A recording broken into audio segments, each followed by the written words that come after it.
Presenting Charles Boyer.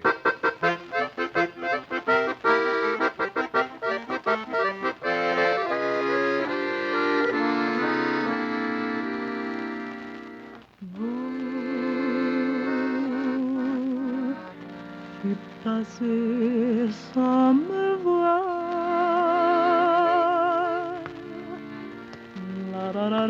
Hello, my dear. Bonsoir. Bonsoir, Michel. La da da dee da da. La da da da da.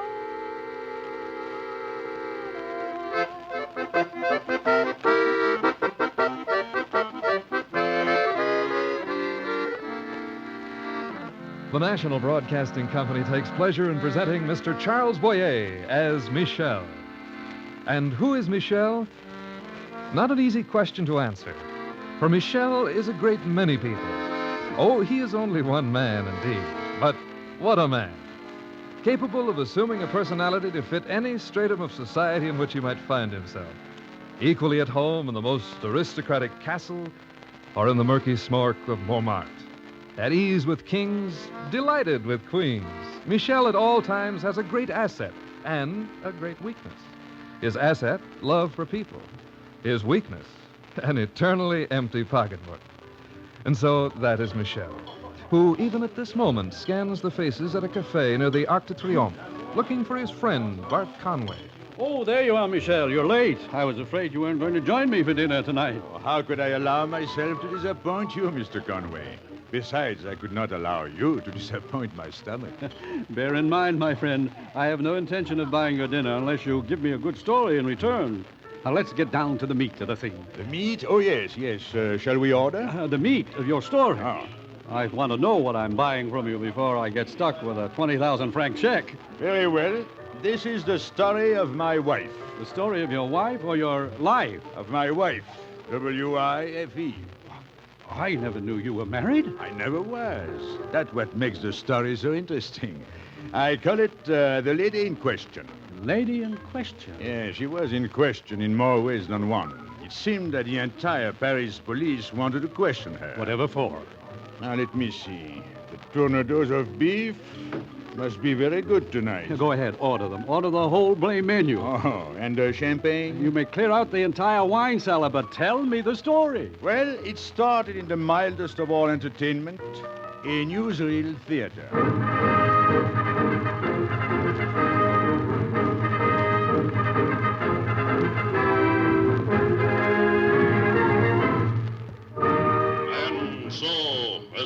To all men, fame and fortune comes to Wilfred Pilgrim of the Bronx, New York, lucky winner of the Irish sweepstakes. Mr. Pilgrim, what do you intend to do now that you are the wealthiest man in the Bronx? I'm going to take a trip to Brooklyn. As I was slumping comfortably in my chair, preparing to doze off during the travelogue, I suddenly realized that the vacant seat next to me was no longer vacant.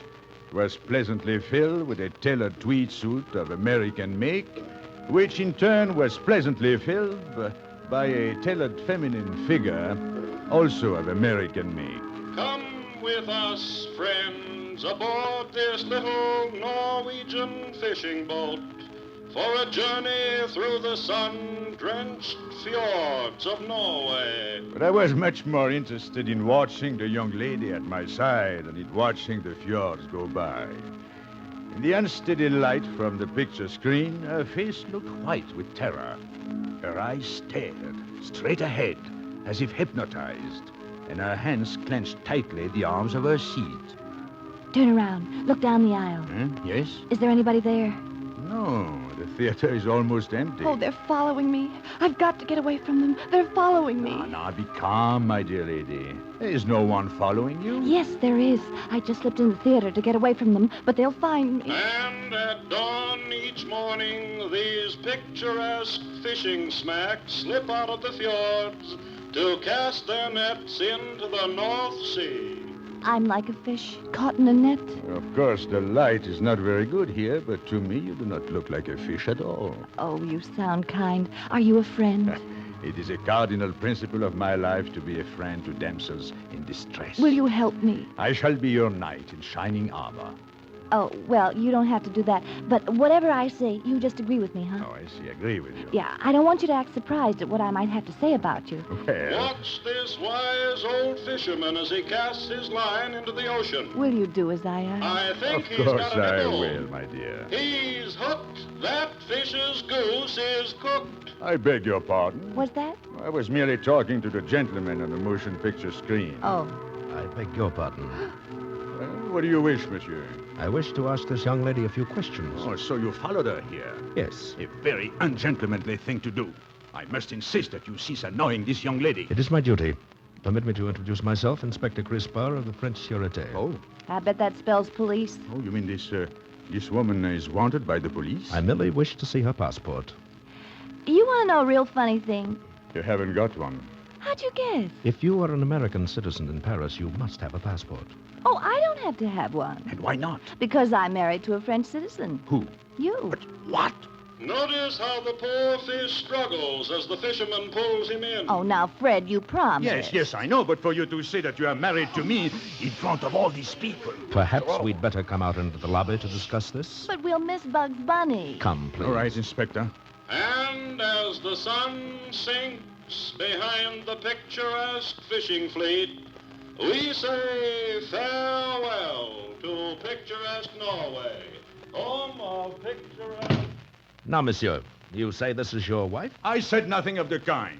She said that I was her husband. Well, if you're my husband, I must be somebody's wife. And, Fred, I might just as well be yours. His name is Fred. This is the first time I've ever met a Frenchman named Fred. Oh, well, I just call him that because he hates me. You know how we married people are. How long have you been married? Oh, it seems practically no time at all. What is your real name, monsieur? May I trouble you for some identification? Huh? Oh, here. Here, my card. Ah. My friends call me Michel. I trust we shall remain friends, monsieur. If what you tell me is true, and you are both French citizens, man and wife, then I humbly beg your pardon. If it is not true, we shall no doubt meet again. I'll see you later, madame. Monsieur. Oh, well, Inspector. Yes, so long. Now, look what's happened. Yes, I bet we missed Bugs Bunny. Look what you've done to me.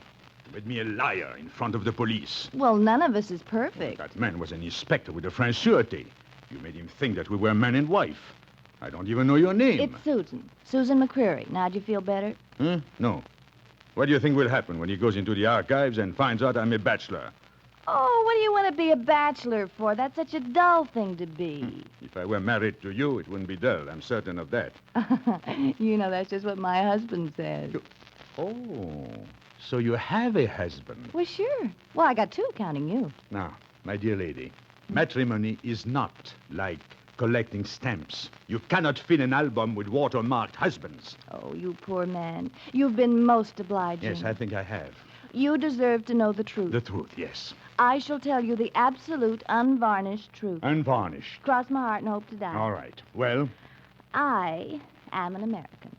My name is Mrs. Robert McCreary, and my husband's name is Mr. Robert McCreary. that's an excellent arrangement. But where is your passport? My husband has it. And where is he? He's dead. Dead. Dead. Fell off a boat. Fell off a boat. He was pushed. It was very late at night, and we were taking one of those little ferry boats up the Seine, and Robert and I got aboard the boat. He had our passport in his pocket, and I powdered my nose, and he was gone. Are you certain? I heard him scream, and then there was a big splash. Robert can't swim a stroke, you know. Well, now I'm afraid the people who murdered him are following me. Why don't you go to the police? The American consulate. Oh, I can't. I can't tell you why, but it's impossible for me to go to the authorities now. Oh, you mean you think you are in danger? I'm sure of it. You're the only friend I have. Please, try to believe me, Michelle. Yes, but if I masquerade as your husband, these people may try to make you a widow again. You are brave. Hmm? You are not afraid. Oh, you're sure of that? You're just like poor Robert. No. We don't want to carry this resemblance too far. Now, tell me, have you got money? Oh, scads. This is good. Look, here in my bag. Oh, it makes my arm Kind of tired carrying so much weight around. Take some of this paper, will No, you? no, no, no. I Oh, can't do go that. on. Go ahead. Just a few thousand francs. Go on. After all, we're supposed to be married. What's mine's yours and all that stuff. Here, take some. Mrs. McCreary, Oh, call me Susan. do you have a hotel room? No, but I think I could get one. Yes, with all that money, you could buy an entire hotel. Now, look. Go to the Hotel Pont Royal. The manager is a friend of mine. He will take care of you. I shall be along presently to straighten out this whole, how do you call it, mishmash. Oh, but... No buts. Do as I say. You see, in France, it is required that the wife must always obey the husband. Well, all right. But in the United States, we have a slightly different arrangement.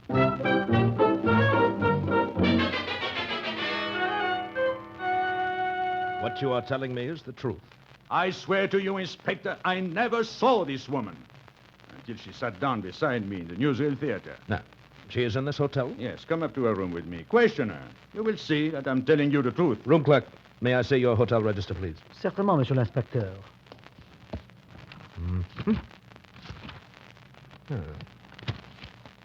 Now, there seems to be no Mrs. Robert McCreary registered here, What? but I find you are in suite 7F Preposterous. with your wife.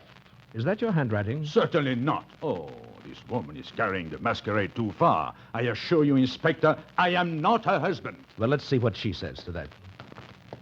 Oh, elevator. Going up.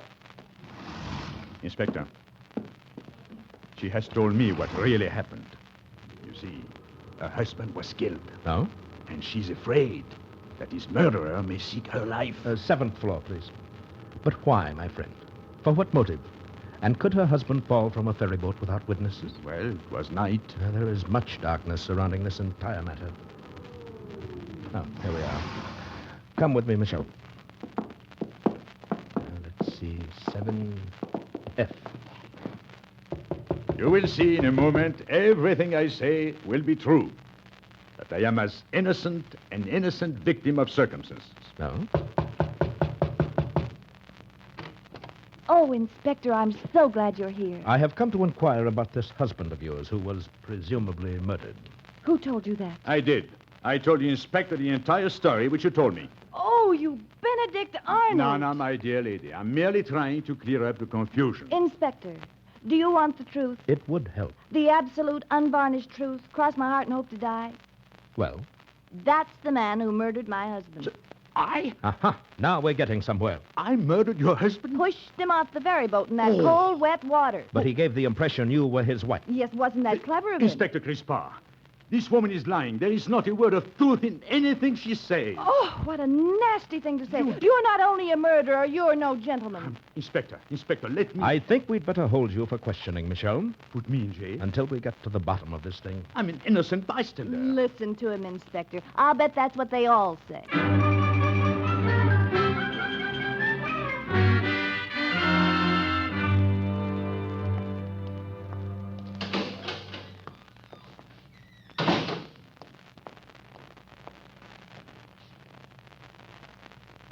Michelle? Aw, Michelle, don't be mad at me. No. Why should I be mad at you? I like being in jail. Gives a man a feeling of security. He knows exactly where his next meal is coming from. No hard feeling? Now, look. Haven't you caused me enough trouble? Why do you tell these awful lies about me? You know, I honestly don't know. It's just something that comes over me in waves like seasickness. Have you ever been seasick? Not recently. Some idea occurs to me, and the first thing I know, I'm saying it out loud as if it were the gospel truth, and people believe me. I promise you, I shall never believe anything you say again. Good for you, Michelle. We're going to get along great guns. Now tell me that business about your husband falling off the ferry boat. You just made that up. Mhm. Why? Well, maybe I've been going to too many movies. Well, this may be a very funny joke for you, but for me, a jail is not an amusing place to be. Oh, you don't have to stay here. No? Just walk out the door. I paid your bail, 100,000 francs. Oh, but so much? Well, after all, you're suspected of murder. You are the one who accused me. And I'm the one who bails you out. One good turn deserves another. Come on, Fred. Let's talk the whole thing over at dinner.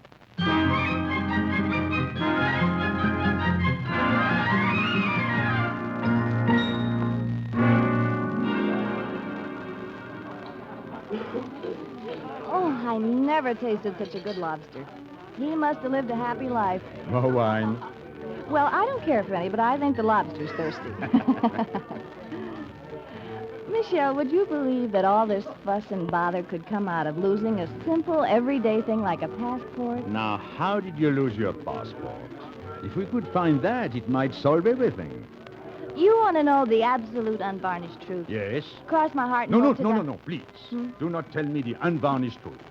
Whenever you do, something terrible always happens to me. You know, I've got an idea that'll fix everything just dandy. And what is that? Why don't I marry you? What? Well, I may be old-fashioned, but it has always been my impression that the man asks the woman in these matters. Well, I told you we do everything different in the States. And besides, I'm only trying to help. And would it help our situation if you and I were actually married? Well, it'd get me out of this passport pickle. And if you were my husband, I don't see how they could accuse you of murdering yourself. That's silly. Well, I presume that such an arrangement would not be without its pleasant side. Oh, think of the fun we'd have. I got lots of money. Yes, money is nice, too. Susan, were you lying to me when you said you're Susan? Oh, no, that's my name, Susan. Susan. Yes.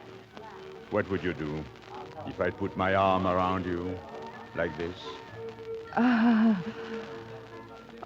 I don't know as I'd do anything. And what would you say if I asked you, Susan, would you marry me?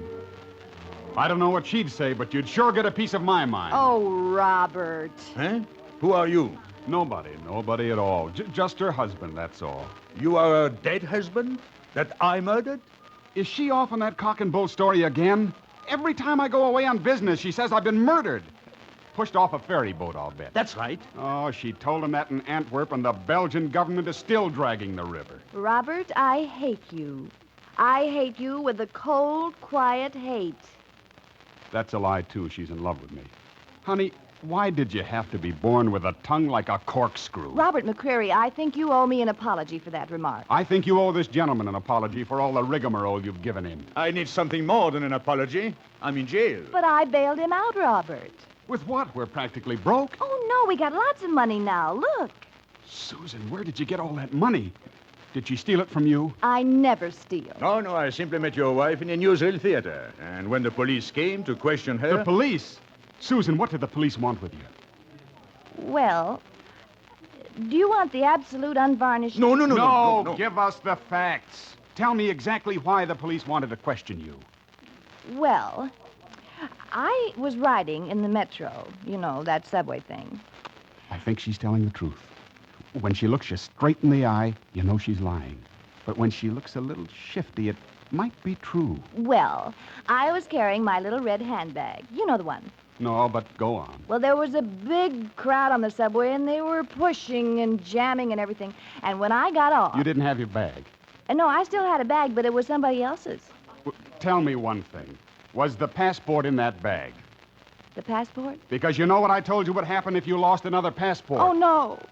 No, don't send me back to Cedar Rapids. You're going back to Cedar Rapids in steerage if you lost our passport. Excuse me, please. I'm looking for Mr. Robert McCreary, alias Michel. I'm Robert McCreary. And I am Michel. Oh? Then I take both of you. Come with me. Where? Back to jail. What for? The money you put up for bail Yes? was counterfeit.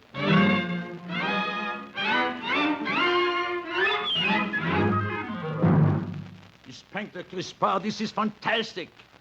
How can you hold me for murder when I'm sharing the same cell with the man I'm supposed to have killed? Sit down, Michel. It is a travesty of justice. You are no murderer, I know that. But I think you are a member of the Rue d'Argent. The Rue d'Argent? Yes. The Street of Silver. I do not know of such a place. Oh, do not pretend, my friend. It is not a place. It is the name of a society of counterfeiters. But I am an honest citizen. I do not know of such things. Then why are you associated with Mrs. McCreary? I merely try to help her. She and her husband are members of the Rue d'Argent, are they not? I refuse to believe it. The bail bond she posted was counterfeit. Oh, she's a scatterbrained schoolgirl. Her husband, what is his business? I do not know. I believe that he is number 117 Rue d'Argent. Is that true? Look, Inspector, I know nothing of Rue d'Argent or Silver Street or counterfeiters. I only know that the young lady seemed to be in trouble, and I tried to befriend her with a, well, convenient lie. She has no passport? Was stolen from her in the subway. Ah, she is a fearful liar, that one. There, I can give you no argument. My friend, for 8 years I have sought the Rue d'Argent, but they have always eluded me. It is a gigantic operation, this counterfeit ring. In 1948, in Toulon, 1 bill in 10 was printed by the Rue d'Argent. But when my men investigated, not a trace. And you, Michel, are involved in this somehow, and I will not lose the trail this time. Must I play Dreyfus so you can be a hero? This time they will not elude me. Every instinct I have tells me that these are not your people. The McCrarys are, well, typical honest Americans. The husband I barely know, but the girl, a little crazy, yes, but nice. You are wrong, my friend. It is all an act. She is not even Mrs. Susan McCreary. How do you know? Because the real Mrs. Susan McCreary of Cedar Rapids, Iowa, is sailing on the Ile-de-France at 4 o'clock this afternoon. What? You're sure of this? It is verified by the American consulate and the French line. Her papers are in order. Her identity is beyond doubt. Your little friend from the newsreel theater is an imposter. Well, then she's the one who should be in prison, not I. Members of my staff have her under surveillance night and day. We are hoping that she will lead us to number 117 Rue d'Argent, or so they call him, the leader of the ring. I think you are barking up the wrong tree, but anyway, what would you have me do? But unless you can find yourself a rich relative to bail you out with real money, I'm afraid you must accept the hospitality of the state until this rather knotty problem is untangled.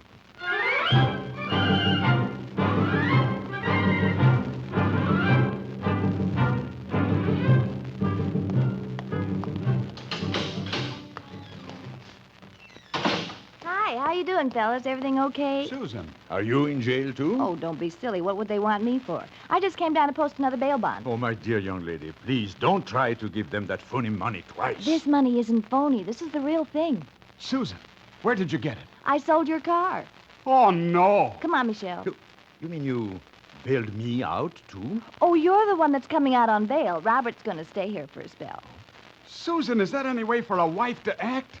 You sell my car to a perfect stranger to get him out of jail. There wasn't enough for both of you. It wasn't exactly a Rolls Royce, you know. How can you set this man free and leave me, your flesh and blood husband, languishing in prison? Oh, it won't hurt you to languish a little. You'll be safe here. But, madame, are you certain that you want me instead of your husband? Well, you're going to be much more useful. You know the lingo, and you won't ask many questions. Come on, Fred, let's go. You traitor! You deceptive woman! You Delilah! Hold your horses, Samson. You'll get your hair cut later. One thing I must know. Yeah, what is it, Fred? Where did you get that counterfeit money? Do you want the absolute unvarnished? I want the truth. You know, if a little girl cries wolf too often, she loses all her friends. Well, This is much more serious than you think. I must know. Where did the counterfeit money come from? I just found it in the handbag when I got off the subway. Oh, well, then, whoever stole your handbag with a passport in it substituted another one full of fake money. Is that what happened? Well, you know how it is in a subway in rush hour. Somebody could steal your shoes and you wouldn't know it. I suppose you were frightened because you thought your husband would be angry. Oh, I lost our passport once in Copenhagen, and you should have seen all the trouble we had to go through. Robert says it makes Dean Acheson very unhappy. I dare say. Now, we must buy back your husband's car. What with? Your counterfeit money. Oh, do you think that's nice? We have no choice. We must get to Le Havre before the Ile-de-France sails.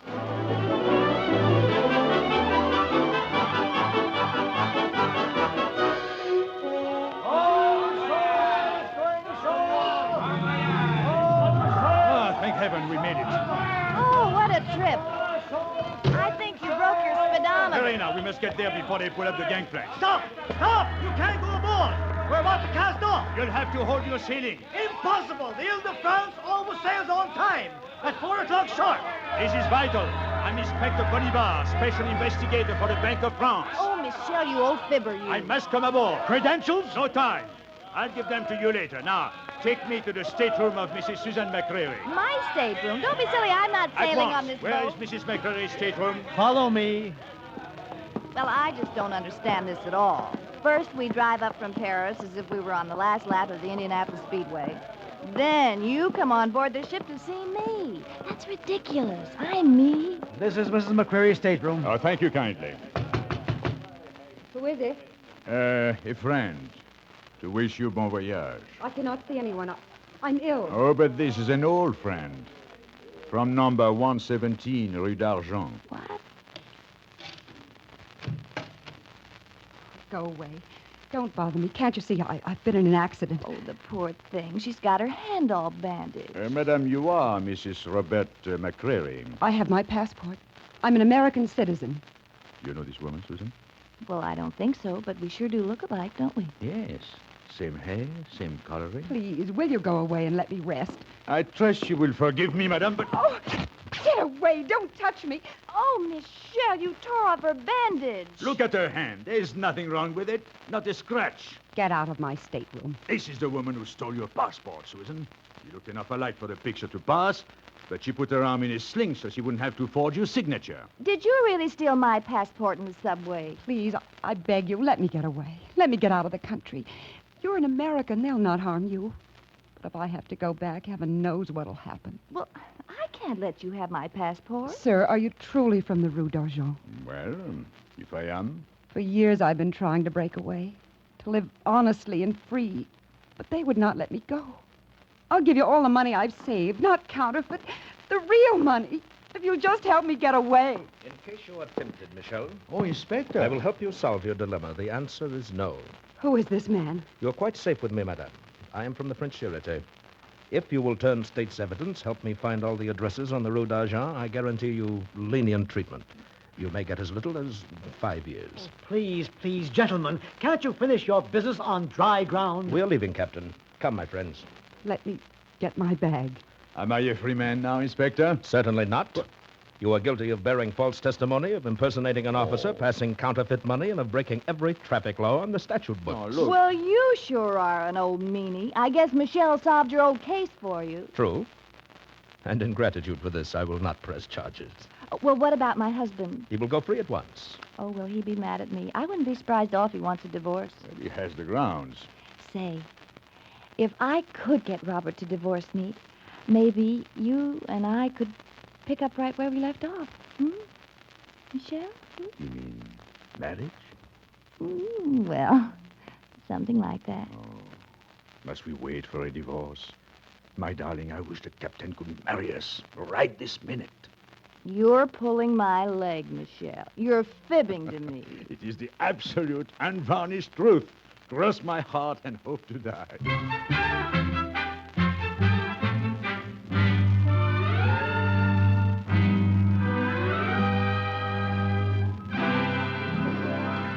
So that is the story of the wife you never married. The lady in question. I like it, Michelle. Good. And if you let me write it, I'll give you my check for $200. Check is good. As good as your story. But tell me one thing. The story is true.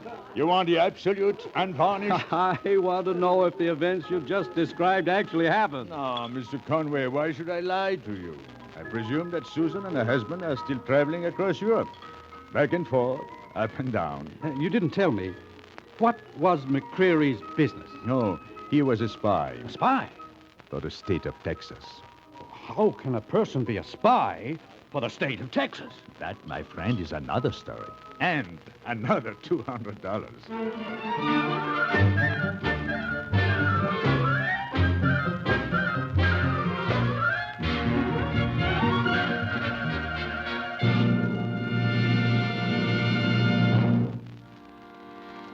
Charles Boyer will soon be seen starring in Douglas Sirk's production, The First Legion.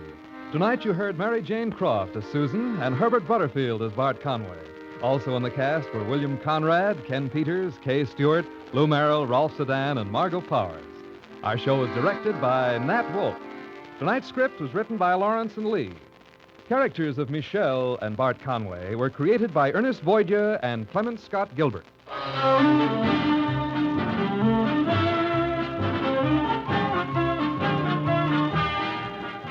Listen again next week at this same time to Presenting Charles Boyer. Don Stanley speaking.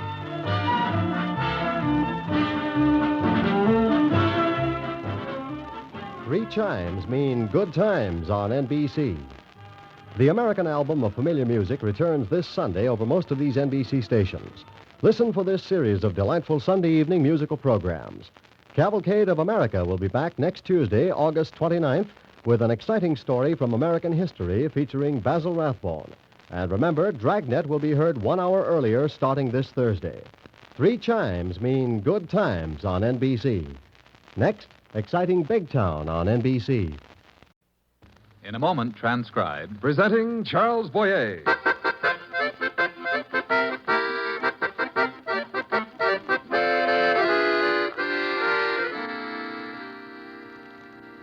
Vous qui passez sans me voir.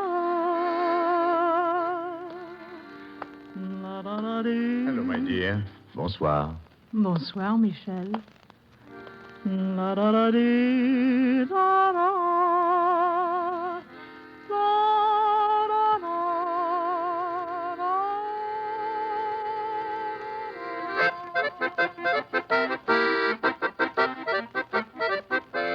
The National Broadcasting Company takes great pleasure in presenting Mr. Charles Boyer as Michel.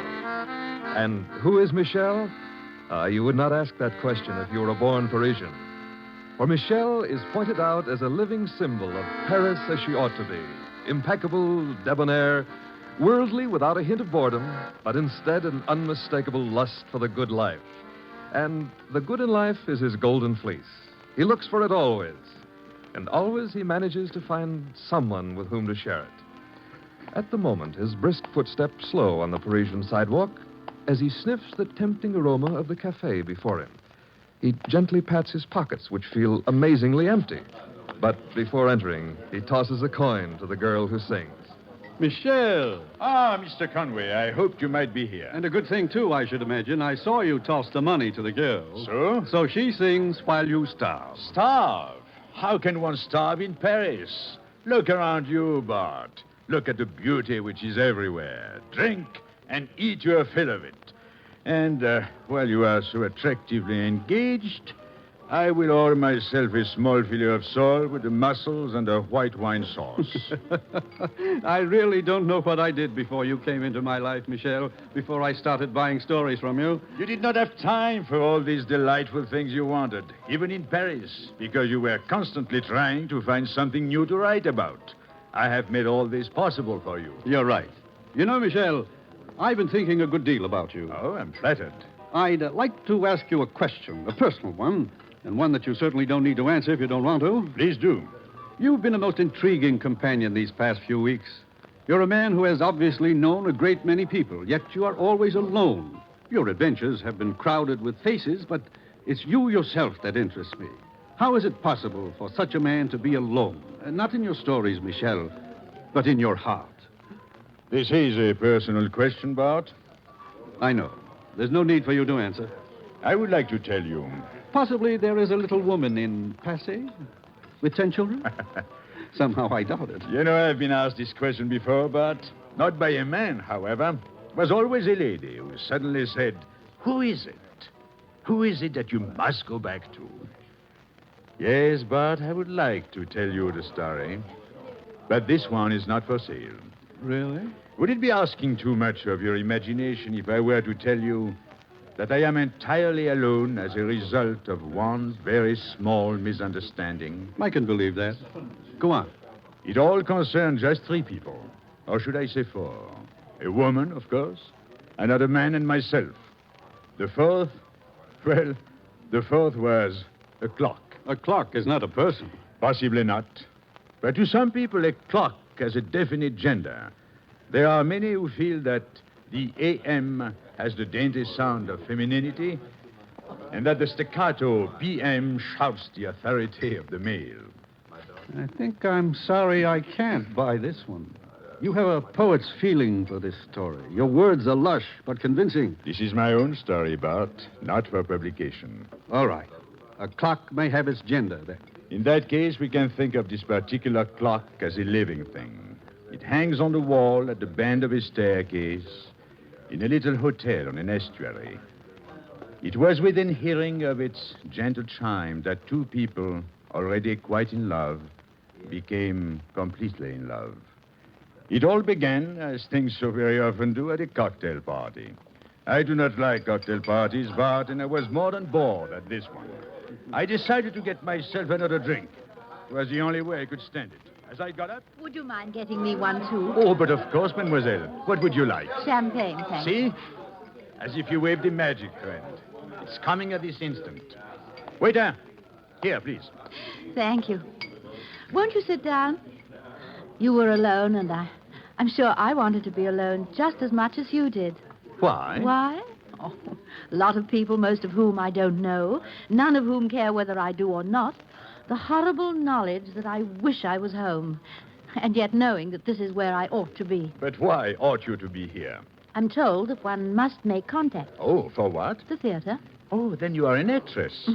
Let's just say that I want to be. You mean nobody will have you? Not yet. But they will. You're very sure. Oh, I know. I'm very good. I'm sure you are in every way. I didn't mean that. I worked very hard at my job. But as yet, I've never had the chance to step on a stage. But I know I'm ready. And I'll get the chance. Don't worry. You know, oddly enough, I'm beginning to. I think I should like to engage you as my principal worry. Would you consider it? Well, it's the best offer I've had up to now. You're nice. What's your name? Michel, what's yours? Solange. And I must go now. May I phone you? Oh, I'm afraid not. I've enjoyed this, Michel, more than you know. But I'm going to be an actress, and until that happens, I just haven't time for anything else. But I must see you. It's very important that I see you. Why? Huh? Why? I don't know why, Solange. I really don't know, but it suddenly seems more important than anything else in the world. Thank you, Michel. I would like to see you. But I can't. Not now. When, then?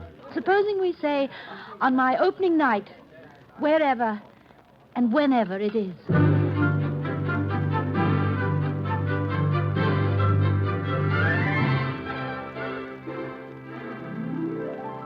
Solange, may I present my very good friend, Michel. How do you do? Mademoiselle, thank you for an evening in the theater which I doubt I shall ever forget. You're very kind. He is anything but. He is a disreputable rascal, and I warn you against him. Oh, high praise indeed from such a discerning critic. What form does your villainy take, monsieur? In this case, it takes the form of turning the conversation back into the proper channel, where it belongs, about you. I think you see what I mean, Solange. I'll leave you two for a moment. I'll be back and take you on to your party, but take care. The lovely Solange is in no danger, my friend. I was talking to you, Michel. I don't trust either of you. Hello. Hello. You were wonderful. Thank you, Michel. Oh, and thank you for keeping our date. I've never forgotten it for a moment. Isn't it strange? Neither have I. I knew you'd be here. Are you glad?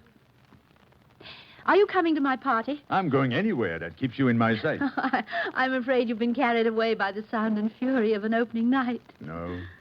As I watched you on that stage tonight, I knew that a star had been born. I knew that I was watching greatness, but I knew more than that. Did you? Yes. I knew that if what was happening to me happened to the rest of your audience, then all Paris would be in love with you tonight. Is that what happened to you? Incredibly. Yes. Beautifully. Electrically. Oh, unbelievably. To you, perhaps. To you, tomorrow. No. No, my dear. No, I know myself better than that. I'm no impressionable youth.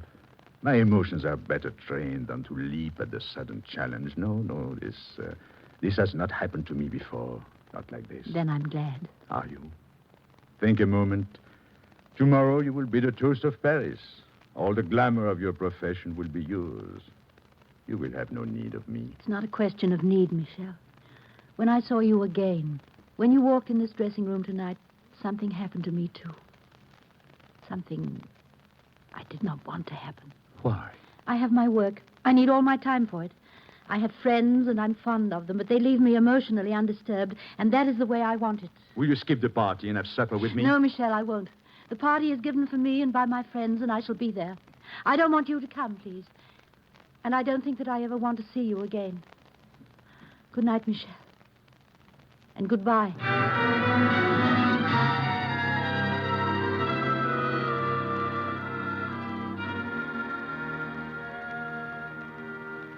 You want to see me, sir? Yes, Mr. Carton, I did. I am Michel Eville. Oh, yes, Mr. Eville. What can I do for you? I have some very interesting ideas concerning the publicity and exploitation of your play, Velvet Memory. My dear sir, it is the biggest hit in Paris. I know. The point, Mr. Carton, is to keep it that way. Good morning. Oh, good morning, Claude. This is Mr. Eville, Michel Eville. Thank you. Mr. Claude Evanston, who heads our management group. How do you do? How do you do, sir? Mr. Eville is of the opinion that we need more publicity and exploitation than we have, Claude. Not more, Mr. Carton. Different. Better. He may be right. It's one thing to have a hit show, another to keep it that way. My words, exactly, Mr. Evanston. Do you want to disclose any of your ideas, Mr. Review? Or do you keep those well hidden until you have signed a contract? Oh, I would be very happy to discuss several thoughts with you. It's quite simple. I believe that the entire barrage should be directed at Solange. She is the most exciting new star the theater has had for years. Paris must be made to love her even before they have had an opportunity to see her. She must be made an immortal. Her name must be coupled with Sarah Bernard and Chevalier. Oh, this is happening already. Among your friends, possibly, Mr. Evanston, but not to the world. Now, Broadway and London must know as much about her as you do. And how do you propose to accomplish this? Now you delve into the secrets of my trade. I shall have to ask you first to make a decision. I propose that you make me publicity director of your company. Your result will be that you will control the biggest star in the world. Pardon the interruption, gentlemen. But it might interest you to know, Mr. Eville, that Mr. Evanston has a fair control already. Is that so? Oh, of course. He is not only the biggest shareholder in the company, but he has a far more important interest. I don't think that concerns Mr. Reville, Carton. On the contrary, if I am to do the job I should like to do, the closer I am to all members of this organization, the better. Including Solange? Including Solange. That's what I thought. I think it most advisable that you should know that Mr. Evanston and Solange are engaged to be married. Oh, well, how wonderful. You are indeed a fortunate man, sir. My congratulations. Thank you. Still want the job, Mr. Eville? More than ever, Mr. Carton. Why? Did you suspect that I had other motives?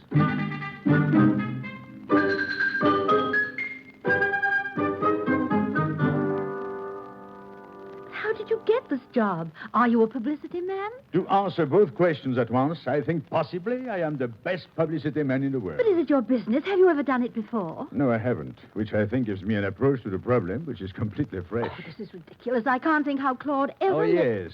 By the way, Solange, you did not tell me about Claude. Well, there was no reason for me to tell you anything. Well, wouldn't it have been a very easy way for you to get rid of me by simply saying that you were engaged? Michel, listen to me. Unless you consider our relationship to be entirely professional, I'm going to have to ask Claude to get rid of you. All right. It's agreed. From now on, it's business. Nothing but business. Fine. Nothing but business. Oh, just one more thing, Solange. What is it? When you are alone, be sure to tell all this to your heart. It may not have been listening.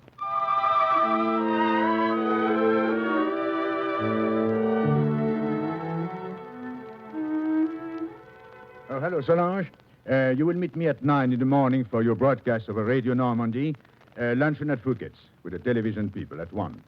Tea at the Ritz with the soap people from America at 4. Then rest. No date after the performance tonight. I know you're tired. Day of rest, Sunday.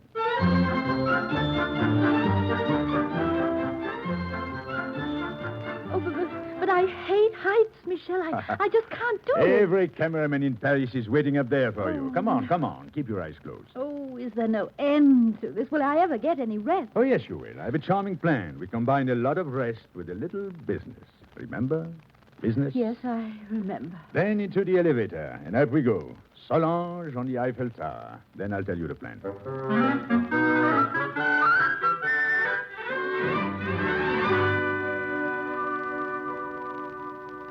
Press duck at the Tour d'Argent, and you are through for the week. If you really want some pressed duck. Oh, my dear, I never want pressed duck. I know 1,000 restaurants, but the Tour d'Argent it is. When we eat, we must be seen. And while we eat, I'll tell you all.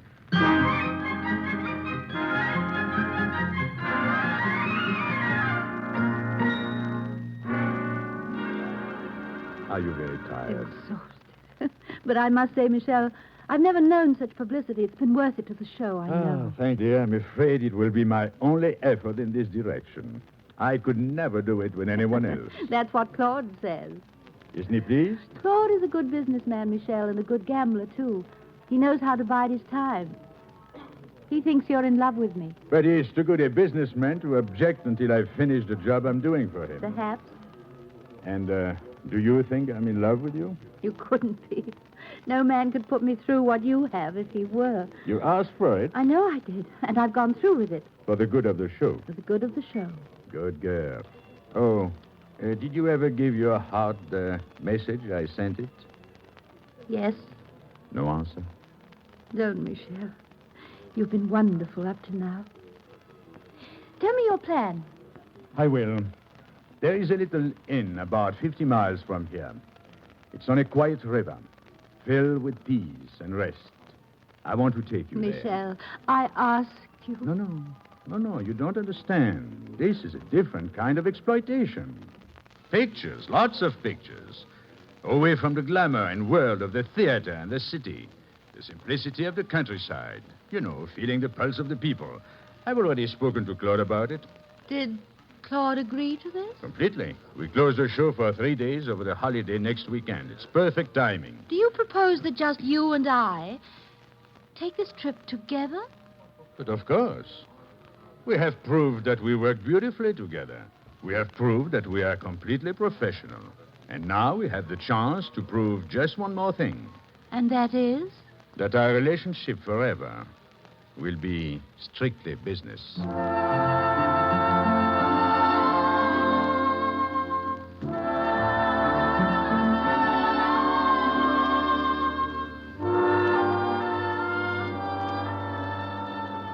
Michel, Yes, Bart? you were really in love with this girl, weren't you? I've just thought of something. Today is the 23rd, isn't it? Yes, it is.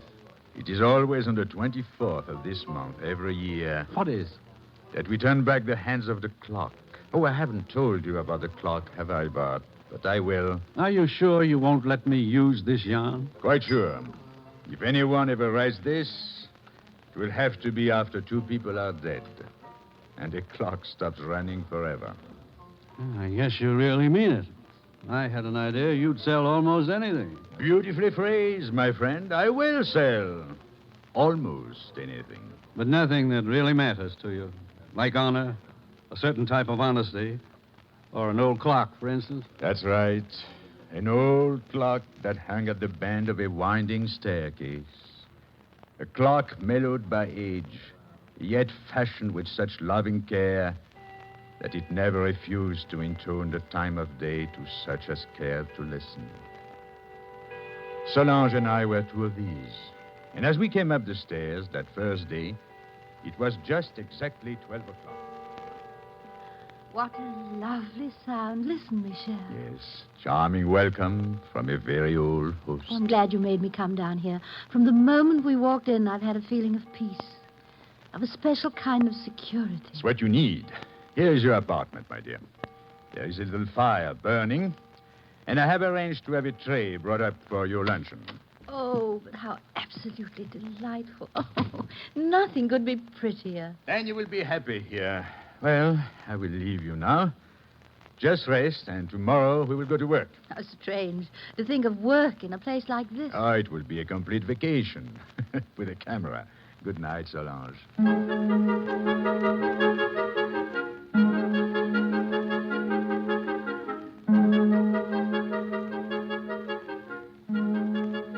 Good morning. Good morning.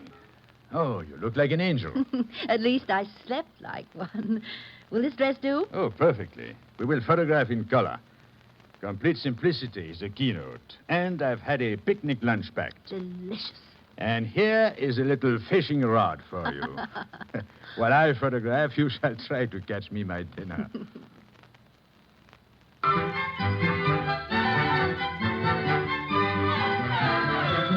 What a happy day this has been, Michel. For me, too. I would like to repeat this day many times. Are you satisfied with the work that we did? Completely. This will present an entirely new facet of the character of Solange. Certainly will. One that she herself didn't know she had. Well, she can go to bed now and think about it. More work tomorrow. Thank you, my dear, for a perfect day. Good night.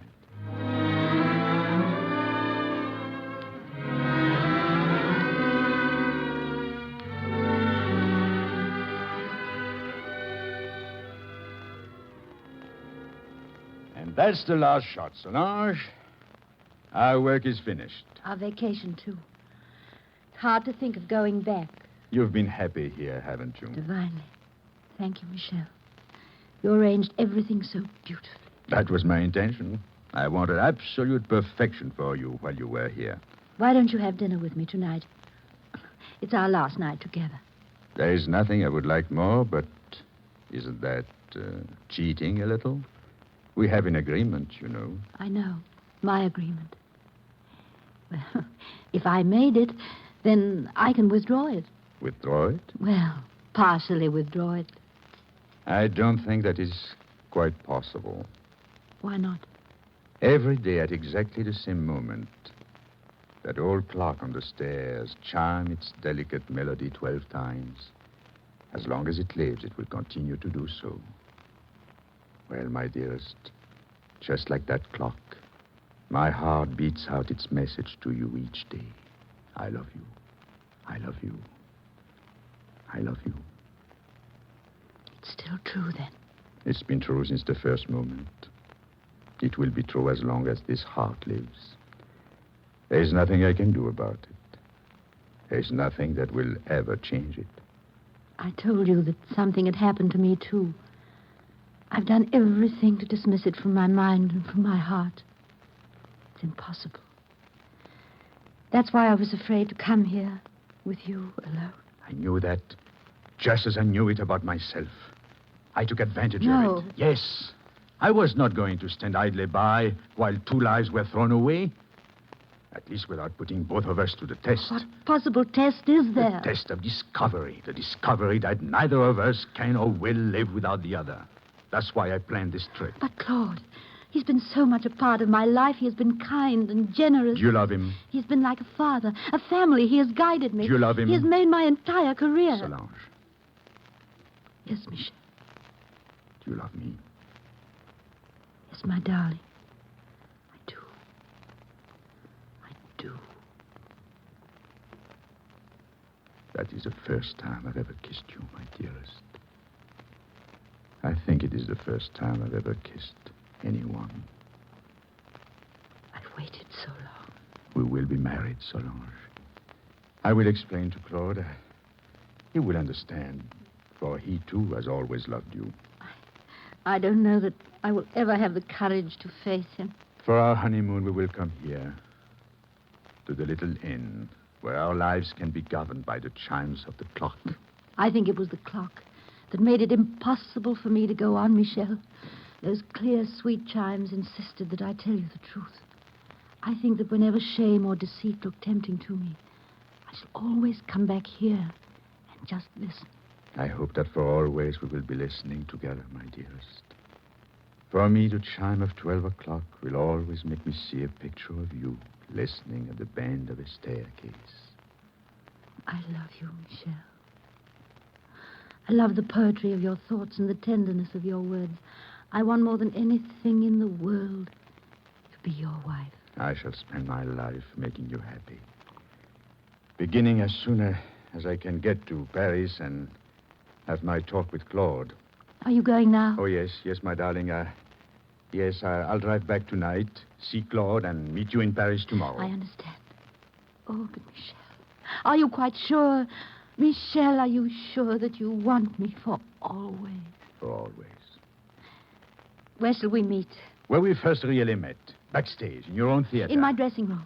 Tomorrow, then, at exactly 12. While the little clock is chiming on the staircase. Yes, my dearest. Chiming the start of a new world, a new life. Our great adventure. Goodbye, my wife. Goodbye, my husband.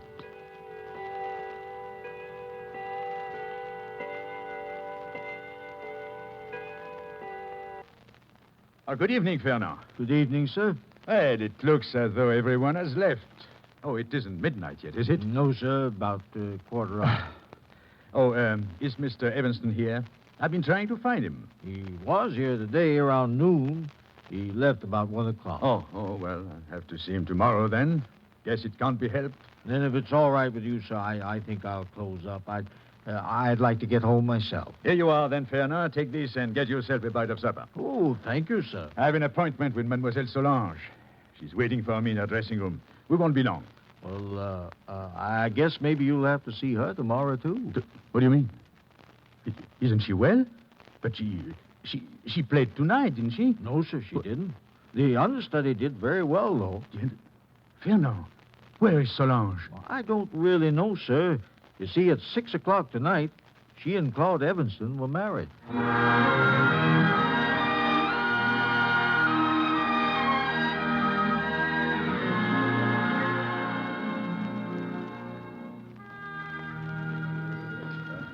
I'm sorry I asked the question, Michel. Why, you needn't be, my friend. It was very tragic, but as I said, it was all the result of a very tiny misunderstanding. Which you haven't told me. No. You remember, I said that some people thought that a clock had a gender, feminine in the daytime, masculine at night, the dainty AM, the staccato PM. Well, Solange was at the theater at 12 o'clock noon. I was there at 12 o'clock midnight. It was a misunderstanding. But why did she do it? Well, she thought I had changed my mind. But such a trivial thing. Yes, I know. And possibly the only misunderstanding we ever would have had. As a matter of fact, we each realized what had happened before we ever saw each other again. But it was too late. Has she been happy? Who knows, my dear Bart? Who knows what is inside of one's heart? Wouldn't you say that I've been happy? Yes, I would. You ever see her? Once a year. On the 24th day of this very month, we meet at the little inn at the bend of the stairs. At exactly 12 o'clock noon, we turn the hands of the old clock back a full 12 hours. We look deep into each other's eyes and go away. Does that make you laugh? No, it doesn't. You said, remember, that today is the 23rd. Yes, I did. Michel? À demain? À demain. I didn't know you knew Christine Dubec. What a beauty that woman is, and what an actress. Say, hey, wait a minute. What did she say? À demain? Michel, you don't mean... But you said her name was Solange. I only use my own right name when I'm telling a story about. Then was it she? À demain, she said, until tomorrow. Possibly, but who knows? To some, tomorrow never comes. To me, there is always another. Each sweeter than the last. You still feel that way. What a man. You have a great philosopher. I have, my friend. One that makes tomorrow always a great adventure. Oh, say, tomorrow, for instance, at 5 o'clock. What happens tomorrow at 5? An event that can shake France to its very foundations, or at least provide me with a most exciting new experience. Well, tell me, man, tell me. Oh, I will, Bart, gladly. But remember, that is another story. And for that one, $200.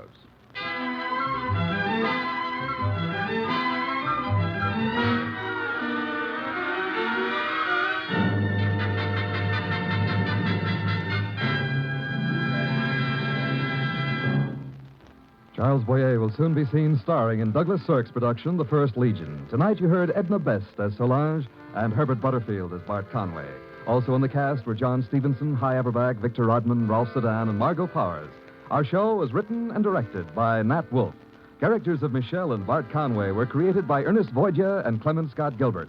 This program was transcribed. Listen again next week at this same time to Presenting Charles Boyer. Don Stanley speaking. This Sunday, Phil Harris and Alice Faye return on NBC.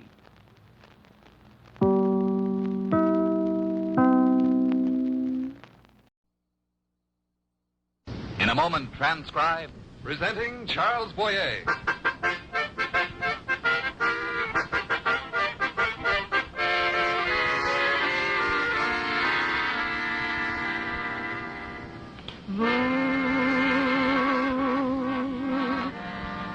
passer sans me voir.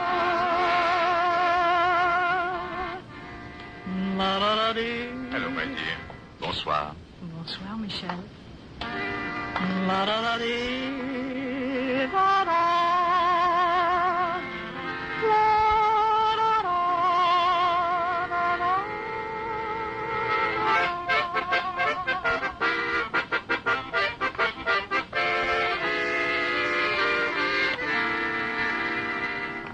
The National Broadcasting Company takes pleasure in presenting a new series starring Charles Boyer as Michel.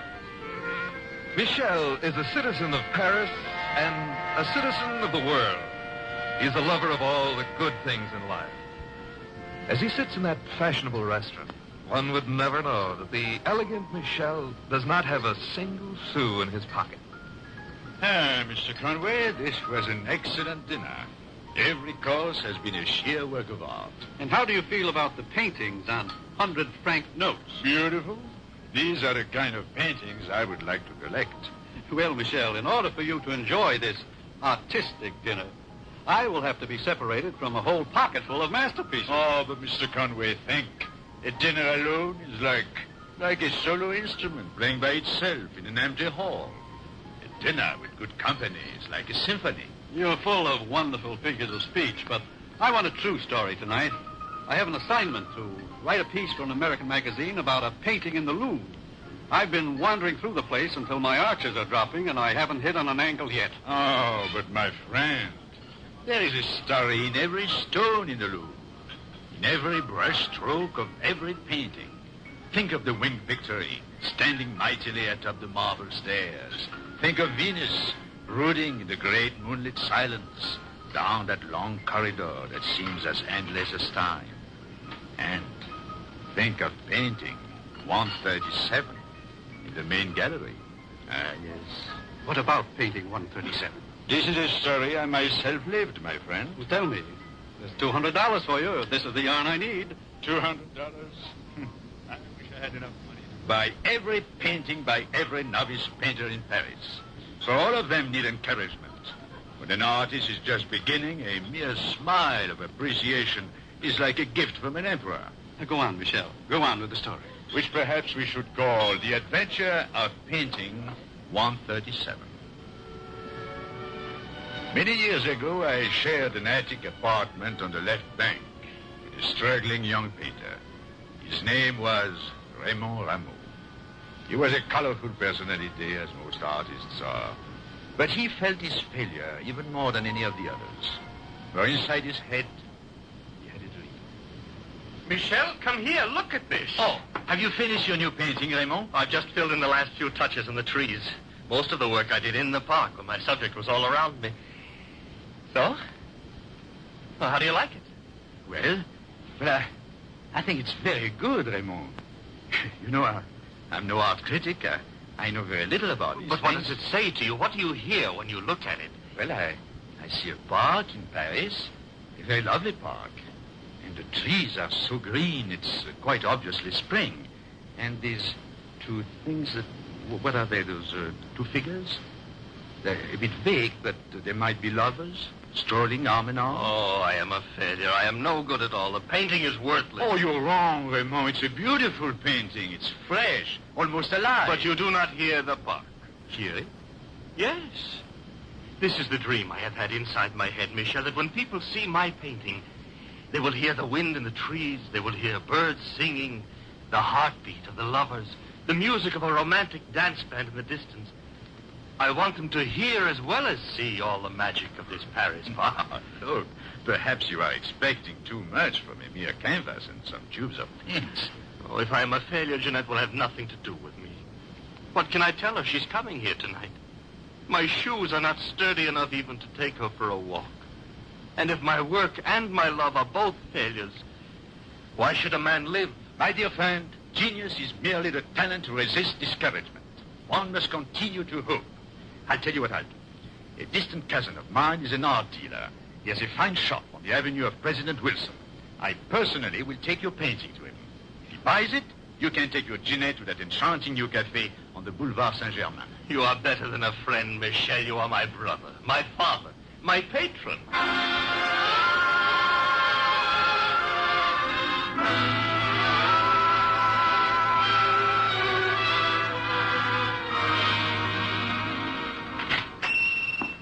Michel. Good evening, cousin. What brings you into my art shop? Thought you were interested in more frivolous matters. Perhaps. You're spending your time looking at paintings. What are all the women of Paris doing? You were always a joker, cousin. What's that you have under your arm? Painting? I want you to look at it. There. What do you think? It's not bad. Not good. Not bad. Do you hear anything? Hear anything? Yes. When you look at this painting, do you hear anything? This is a square of canvas, Michel, not a phonograph record. All right. How much is it worth? Worth? Absolutely nothing. It's a hodgepodge. And forgive me, you painted? No, a friend. And I thought hodgepodges were in style in paintings these days. Yes, a hodgepodge by a famous painter would bring something. A big blob by Cézanne or Picasso is worth a fortune. What's your friend's name? Raymond Rameau. I never heard of him. So this, unfortunately, is not worth 10 francs. Yes, I'll give you 10 francs.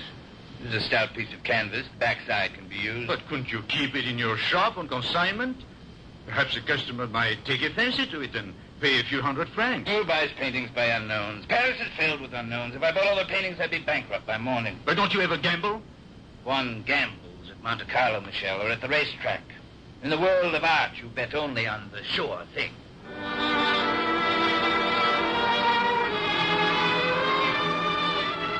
I walked home sadly that night, Mr. Conway, with Raymond's painting under my arm.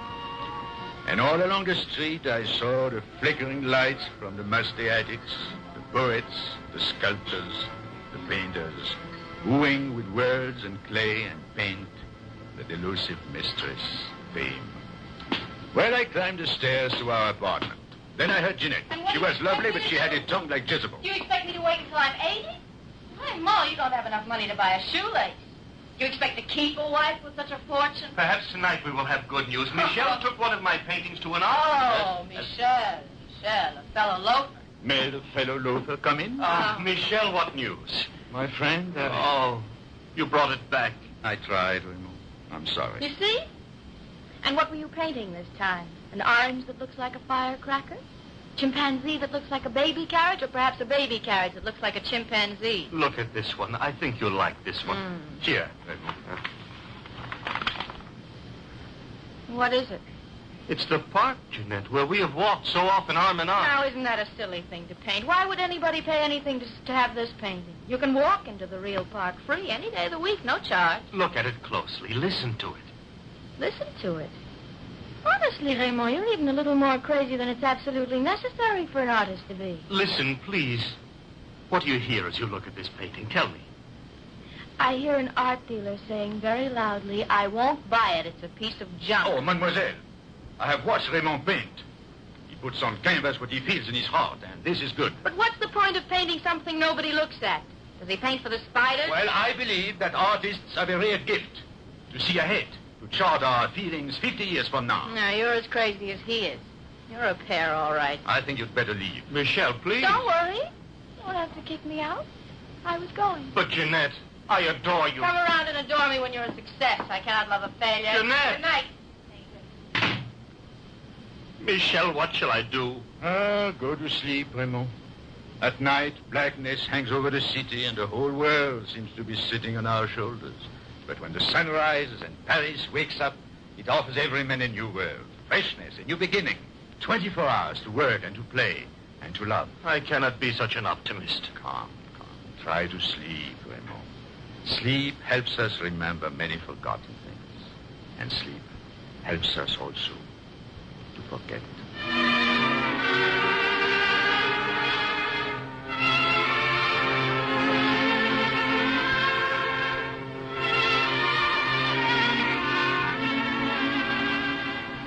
Such a discouraged young man. What could I do? I slept fitfully. And in my dreams, I seemed to see a candle guttering in the wind. I almost seemed to hear the wind. Suddenly, I sat up in bed, and the wind was blowing into the attic. The door swung open, and I knew I was alone. Raymond! Raymond! I turned on the light. On the table, I found a note. My dear Michel, when you read this, I will be in a better world. I cannot endure being a failure. I cannot live without my Jeanette. Life is too bitter for me. Give Jeanette my last picture. Perhaps one day she will come to love it. The rest of my paintings, use them to light the stove. I am a failure. I am better at the bottom of the river. Adieu, old friend Raymond. Raymond! Raymond!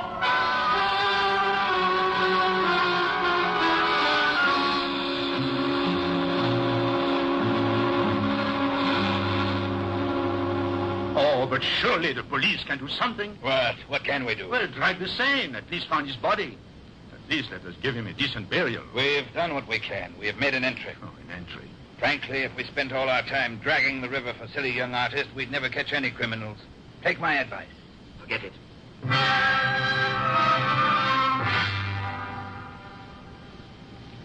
But one does not forget a man like Raymond.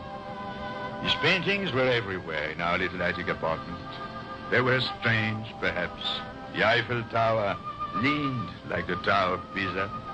There was an apple that looked like a flaming hand grenade, but the colors were vivid, and I could not destroy them. I followed Raymond's first instruction. I sent Jeanette the picture of the park. The rest I decided to take to Raymond's mother. They were all that was left of her son.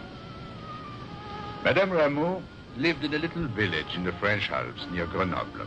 She was a lodging housekeeper. She took in boarders, vacationists who came to the mountains. Yes, monsieur. You wish a room? Oh, no, Madame Rameau. I am Michel. Michel? Yes. Perhaps Raymond has written to you about me. You see, we share an apartment together in Paris. Something must be wrong. He must be ill. It's been such a long time since he's written to me. Well, it is so difficult to tell you. What's wrong? He was so unhappy. He did not wish to live. Raymond. I have brought you his pictures. It is his legacy. His pictures? Yes. If there is anything I can do. Why did he have to leave here? He loved the mountains so. He had never gone to Paris. He could have helped me here to cart the luggage and tend to the borders. He wanted to paint. He felt very deeply, and he had a wonderful dream that his paintings would make people hear music and voices and sounds. Are they good pictures? Are they worth anything? Oh, they are very interesting pictures. This one. What is this picture? It is an apple, Madame Rameau. Oh, my poor Ramon. Was he completely out of his mind? No, Madame Rameau. There is a language which artists speak with color and movement. Perhaps we do not understand it, but it can still be a beautiful language. One of my lodgers is a painter. Perhaps he would know if these have any value. He's here painting mountains, and the other lodgers have mentioned that he's very famous. Oh? What painter is that? Oh, I've forgotten his name. It's here somewhere in the register. I might say I've glanced at this man's paintings. All the mountains look like valleys. Everything is upside down and inside out. One day he drew a painting of this lodging house, and it looked just like a toadstool. Here is his name. Monsieur Serran. Serran is here? The great Serran? But, Madame Rameau, this is the most famous painter in France. Oh, to think of it. Such an untidy man, the most famous painter in France. Such a strange one, too. There's always green paint in his beard. Oh, show him Raymond's paintings by all means. Perhaps he will know by looking at them that your son painted with his heart. Here is Monsieur Serran's room. Room 1 on the ground floor. Oh, how he hates steps, that one. Monsieur? Who is it? It is Madame Rameau. May I come in? In. Oh, forgive me for interrupting. Would you take a moment and look at these paintings? Paintings? I never look at anyone else's paintings. Leonardo da Vinci occasionally when I feel holy. Michelangelo for faces. Rubens, perhaps when I'm in a mood, but no others. They merely confuse me. Please, as a great favor, my son's friend has brought these all the way from Paris. Just look at them quickly and say they are good or they are no good. I would like very much to know. If you promise not to serve cabbage again tonight, it's a deal. You shall have a roast and a private souffle, the recipe of which only Mama Rameau knows. Madame, when you break down the barriers of a man's mind and go directly to his stomach, what can he do? Hand me the painting. Oh, here you are, Monsieur Serran.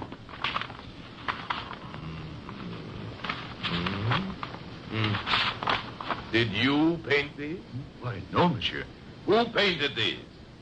Where is the man who painted these? Is something wrong? Has he committed some great crime? Where is he? What did he do? Why do you shout so? Look! Look at the tri-dimensional integration of the color line. That, whatever you just said, is in the pictures? Are they acceptable pictures, Monsieur Serran? Acceptable?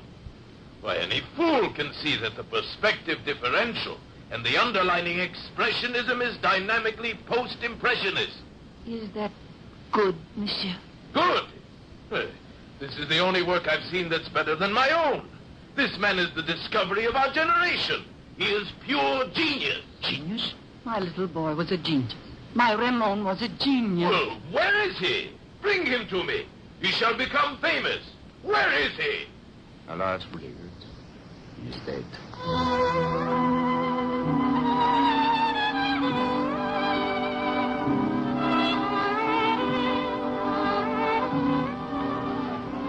That was many years ago, Mr. Conway.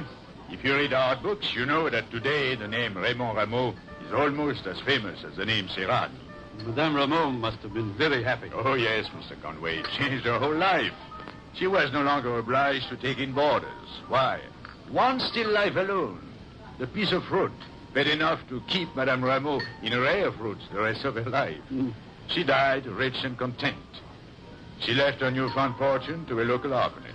All the children are now being fed correctly because Raymond drew such beautiful pictures. Though to her dying day, she couldn't quite understand why everybody was making such a fuss.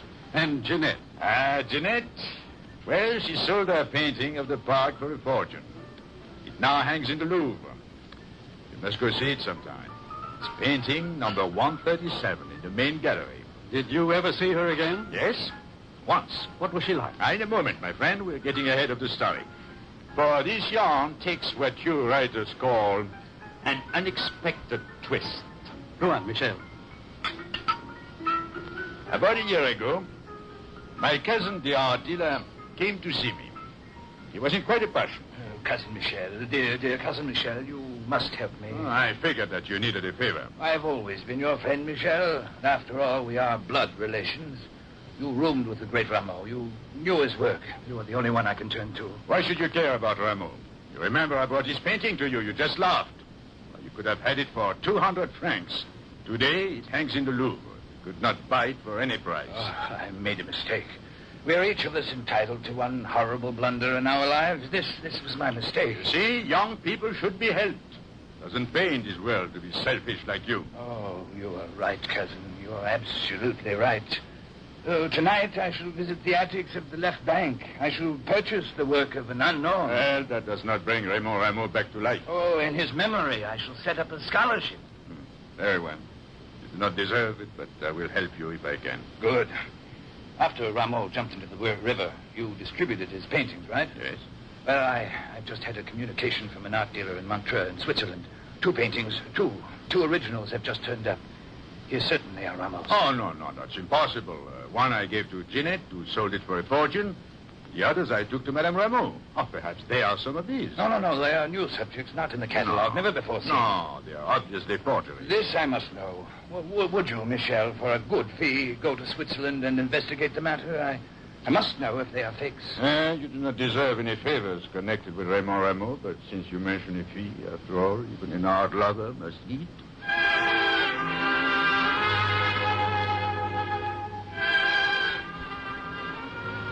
And so I traveled to Montreux. I went to the art dealer there. He showed me two paintings. I looked at them, and I was certain they were painted by Raymond. But how? How could they have been? So I asked the name of the man who had brought them in. Gave me the name and address. Philippe Bourget, dry goods merchant, in the village of Saint-Martin, 16 miles north of Montreux. I suppose I shall never forget the moment I entered that shop. May I help you, monsieur? Yes. Raymond.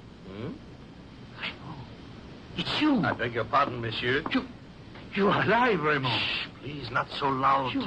No, go away, Michel. What would my customers think if they Raymond. knew I was once a starving bohemian? Raymond, how wonderful to see you. To think you did not jump into the river after all. The water was very cold that night. I was a coward. Oh, thank the Lord you were such a coward. Instead of plunging into the water, I came to Switzerland and plunged into the dry goods business. Oh, but I would be ruined if anybody knew I had once been an unsuccessful dabbler in paint. But unsuccessful? My dear Raymond. Michel, please. My name is now Bourget. Philippe Bourget.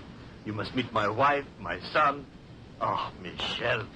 This is a joy I never knew was possible back in those dreadful days. To have a wonderful, loving wife, a growing son, a weekly income. How did you find me? The art dealer in Montreux. There were 2 paintings. Oh, I should never have done.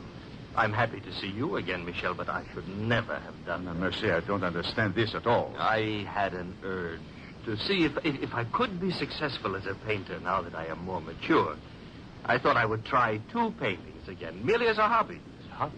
And when I had finished them, they didn't seem too bad, so I thought I might be able to get a few francs for them. A few francs? You see, I'm planning to expand my shop, Michel. A woman's shoe department, an annex where we will sell corsets. I thought it was a way to make a little money. You thought you could be successful, my dear Raymond? Don't you ever read any art books? Don't you ever get any news of the Paris art world? In Saint-Martin? No. I managed to keep myself cut off from my old life. It's better forgotten. Raymond, look at me. You must come to Paris with me, right away. I must show you what has happened. I have told you, Michel, I am not Raymond Rameau. I am Philippe Bourget. But my friend, don't you understand? Raymond Rameau is the most celebrated dead artist in Paris. The most... Michel? I will come with you to Paris.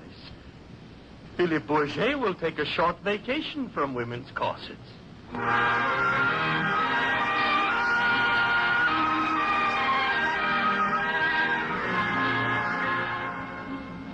He begged me not to give away his secret, not to his wonderful little wife or to his son. And so we traveled back to Paris together incognito. The first person Raymond asked to see was Jeanette. I arranged an appointment. I told her I wanted to bring a newspaper man. What did Jeanette look like? You would not believe it. She was a tub. Loud, raucous, fat, loaded with diamonds. Rich for having sold his painting, rich for making up stories about him for the Sunday papers. Ah, what an interview that was. Raymond had grown a beard, and she didn't recognize him at all. Oh, monsieur, the memory of my beloved Raymond will always be green for me. Oh, you see, I loved him very much. Oh, I must write that down. Loved him very much. Yes, write that down. I suppose I would have done anything for him. Done anything for... Oh, yes. Tell me, don't you think my friend here resembles Raymond? Oh, no.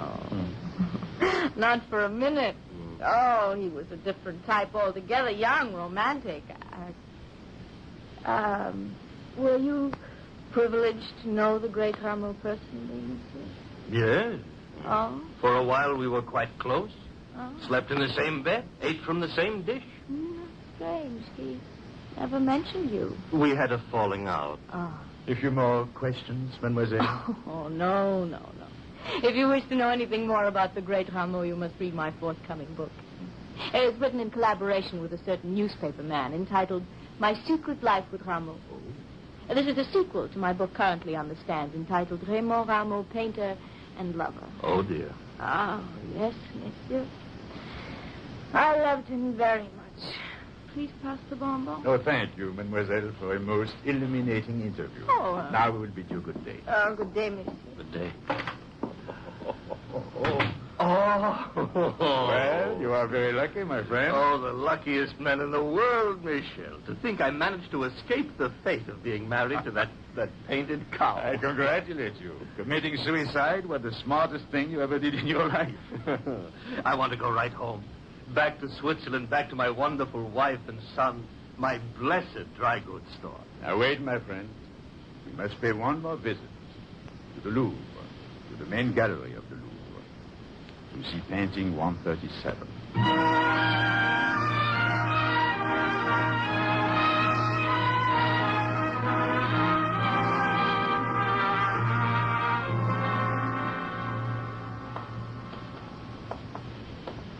What do you want me to see here, Michel? The picture? Very beautiful picture. Very famous picture. A painting which has given pleasure to many people from all parts of the world.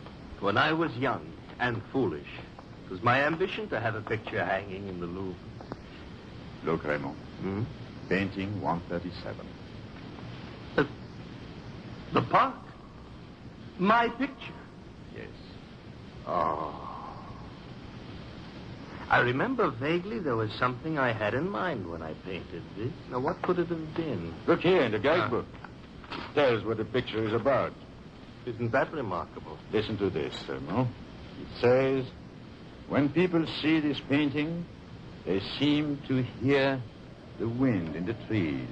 They hear the birds singing. And in the distance, it seems that a romantic orchestra is playing beautiful music. Oh, Michel. Jeanette got just what she wanted, money, success. But so did I. So did I. Yes, my friend. Philippe Bourget is going back to Switzerland. One must not disturb the fame of the late Raymond Rameau. And I shall go to my cousin, the art dealer, and tell him that those two new paintings are forgeries. Raymond Rameau ended his life many years ago, and perhaps began a greater life.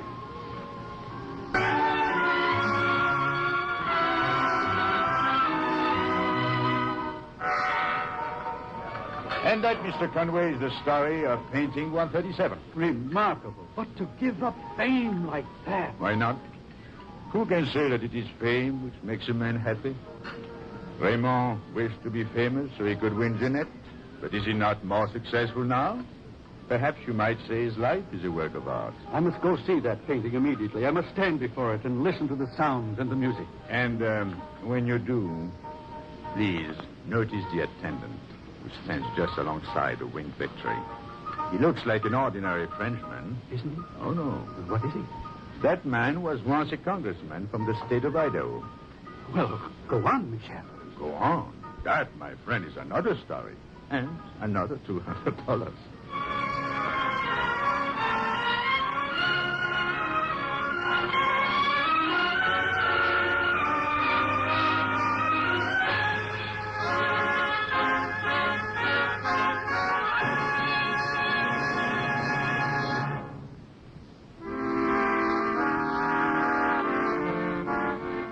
Charles Boyer will soon be seen starring in Douglas Sirk's production, The First Legion. Tonight you heard Joan Loring as Jeanette and Herbert Butterfield as Bart Conway.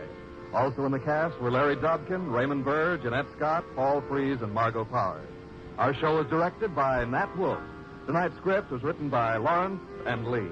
Characters of Michel and Bart Conway were created by Ernest Boydia and Clement Scott Gilbert. This program was transcribed. Listen again next week at this same time to Presenting Charles Boyer. Don Stanley speaking.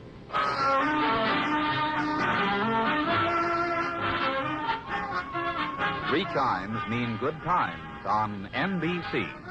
Among the chime favorites you'll hear on NBC this fall are Bob Hope and Groucho Marx. This is NBC, the national broadcasting company. Presenting Charles Boyer.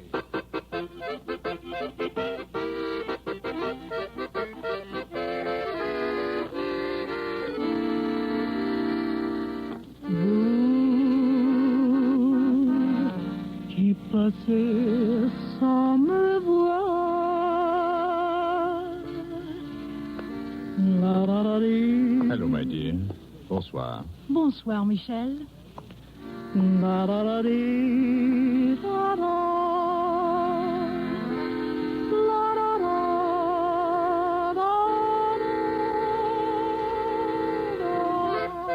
The National Broadcasting Company takes pleasure in presenting a new series starring Charles Boyer as Michel. If you're planning a tour of Paris, you'll certainly see Michel, for he is a landmark. You might almost call Michel a symbol of Paris, for he's witty and charming, a man of the world, just as Paris is a city of the world. Perhaps you'll be introduced to him as a baron or a duke, but to his friends, he's merely Michel, a lover of life, a liver of life. There he is now, entering that fashionable Parisian restaurant. His head is as high as a millionaire's, but his stomach is as empty as a street urchin's. Good evening, Mr. Conway. Michel, I didn't see you come in. I was wrestling with my dinner. Escargot Parisienne. Ah, delicious. The chef here prepares them brilliantly. A masterpiece of cuisine. They're fine as long as you say them in French. But they don't sound quite as delicious in English. Paris snails. Well, the stomach has a language of its own, my friend. I suppose you're angling for an invitation. You want a free meal. Certainly not. Merely trade. A story for a mess of pottage. Well, I'll be frank with you, Michel. The American magazines are howling for good stories. I'm as hungry for a good yarn as you are for a steaming bowl of bouillabaisse. You know, if I were a fortune teller, I would say I see $200 in my immediate future. And I see for my friend Bart Conway, royalties unlimited from his story I shall tell him. A magazine will print it, and every woman in America will laugh a little and cry a little as she sits and reads it under a hairdryer. All right, Michel, sit down. Waiter, bring the menu. But what about the future, Michel? Can the future really be read? Why not? The past is something nobody in France ever discusses in public. The present, well, an interlude to be lived, to be enjoyed. But the future, hope, tomorrow, the most beautiful word in any language. Say to a woman, à demain, until tomorrow, and tomorrow immediately becomes the most romantic day in her life. Tomorrow, everything beautiful will happen. This all leads, I trust, to a story. It does. Perhaps the title might be The Adventure of the Fortune Teller Fortune. Go on. Tell me, do you know Montmartre? On a hilltop above it sits the church of the Sacré-Cœur. It is said that nobody has lived until he sees Paris at sunset from this enchanted hillside. It is so beautiful that legend has it that the angels live there when they visit the earth. But go down a long flight of stairs, and it is like a descent into the inferno. For just in sight of the Sacré-Cœur and the home of the angels, some of the worst devils live. The charlatans of the world. There is one in particular, Madame Gobineau, a gypsy fortune teller. Madame Gobineau reads the future. All of your life ahead is mapped out on your palm, or in the cards, or in the tea leaves, or in the crystal ball which only Madame Gobineau can read. Come, see the future, see the future. Madame Gobineau. Her face was like parchment. Her eyes, two flaming coals, jet black, but burning with fire. Men said she was evil, but Madame Gobineau always amused me. See the future, see... Why, Michel. Oh, good evening, Madame Gobineau. How is the fortune-telling business? From fortune-telling, one does not make a fortune, unfortunately. Oh, you know, if I had a few francs, I would patronize you just for the amusement, even though I know you are a fake. To prove to you I am no fake, I shall read your palm without charge on the house. Oh, well, I would lose my reputation if I refused an offer as, shall we say, inexpensive as that. Come into my tent. Oh, thank you. Now sit down and give me your right hand in which I shall read the future. You know, I believe that all you can read in my hand is my immediate past. And by that, I mean that I washed it this morning. Silence. This is a wonderful palm. You see the mound of Venus? Full. There is much love in your life, Michel. You are a great lover of love. Well, that's true, but for what Frenchman is that not true? By nature, you are lazy, but can be energetic by fits and starts. You can be led but not driven. Now, there is a generality that would fit any human being on the face of the earth. You will travel across water. Of course I will travel across water. I cross the river Seine 6 times a day. You will meet a statuesque blonde. Statuesque blonde. A pretty phrase. What man with eyes in his head can walk along the street and not meet a statuesque blonde? And tell me, what, you old fig, do you tell your women customers? That they will meet a tall, dark, and handsome man. Now, why is it always a tall, dark, and handsome man? Is there no place in the world for short, light, and ugly men? Why should you worry, Michel? Now, will you give me back my palm, please? You know as much about the future as a child in kindergarten knows about the theory of relativity. One must make a living. Oh, but business has never been this bad. This summer, the tourists have come to Paris to forget the future, to live fully for today. But if one had a reputation, if one had the proper publicity... Michel, I have an idea. Both of us can make a fortune. Oh, this is the kind of future which interests me. If I make a prediction, and this prediction comes true, a buzz of gossip will begin. Americans always stick together. They seem to come to Paris merely to see each other. In the lobbies of hotels, at the American Express office, people will talk. Have you not heard of the remarkable fortune teller, Madame Gobineau, they will say? All her predictions come true. But unfortunately, I'm not Aladdin. I cannot grant wishes. Oh, nothing that complicated. I will predict a tall, dark, and handsome stranger. Pooh! You appear. You are tall, you are dark, you are handsome. Not a bad idea. My fee to the tourists, 3,000 francs. Your share, Michel, 1,000 francs. 1,500. Oh, but think of all the free meals you will get. Yes, but think of all the fat women. Oh, you faker. All right, 1,500. Shake palm.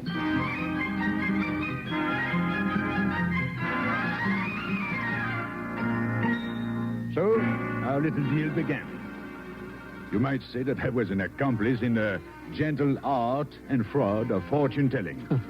How many women did you fool? Not many. 3 in all. Or perhaps you might say only 2. But I'm getting ahead of my story.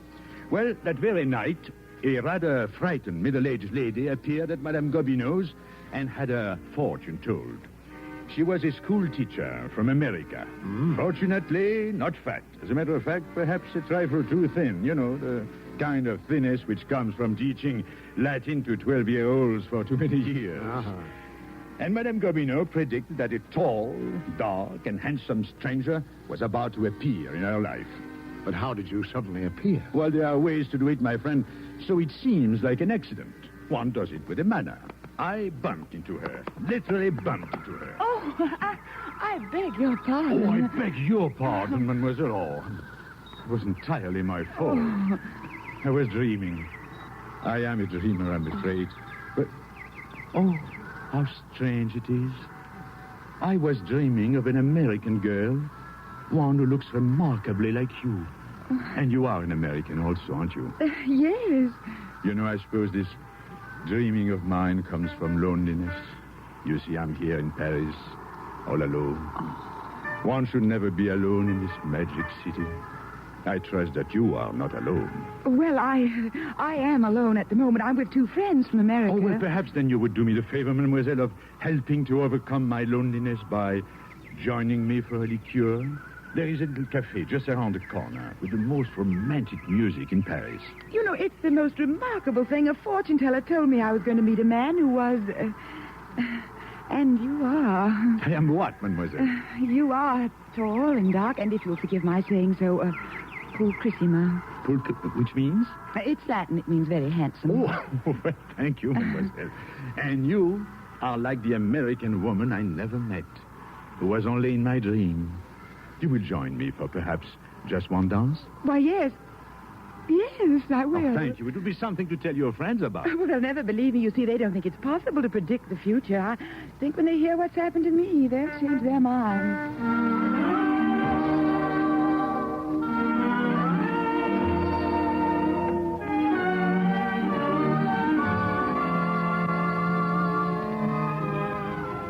And you know, Mr. Conway, she danced remarkably well for a Latin teacher. Wow. And later in the evening, Madame Gobineau paid up. The next evening, my Latin teacher's roommate appeared at Madame Gobineau's to have her future predicted.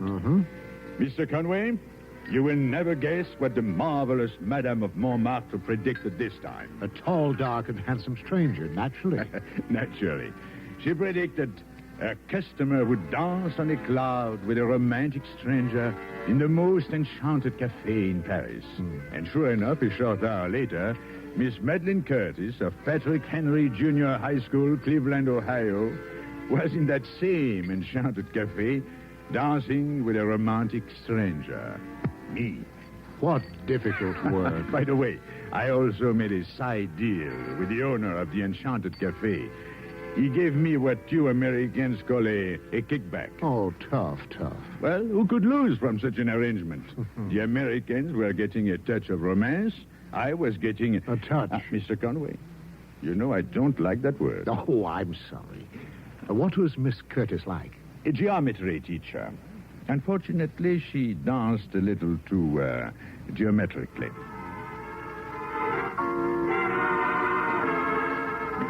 Oh, that music is wonderful.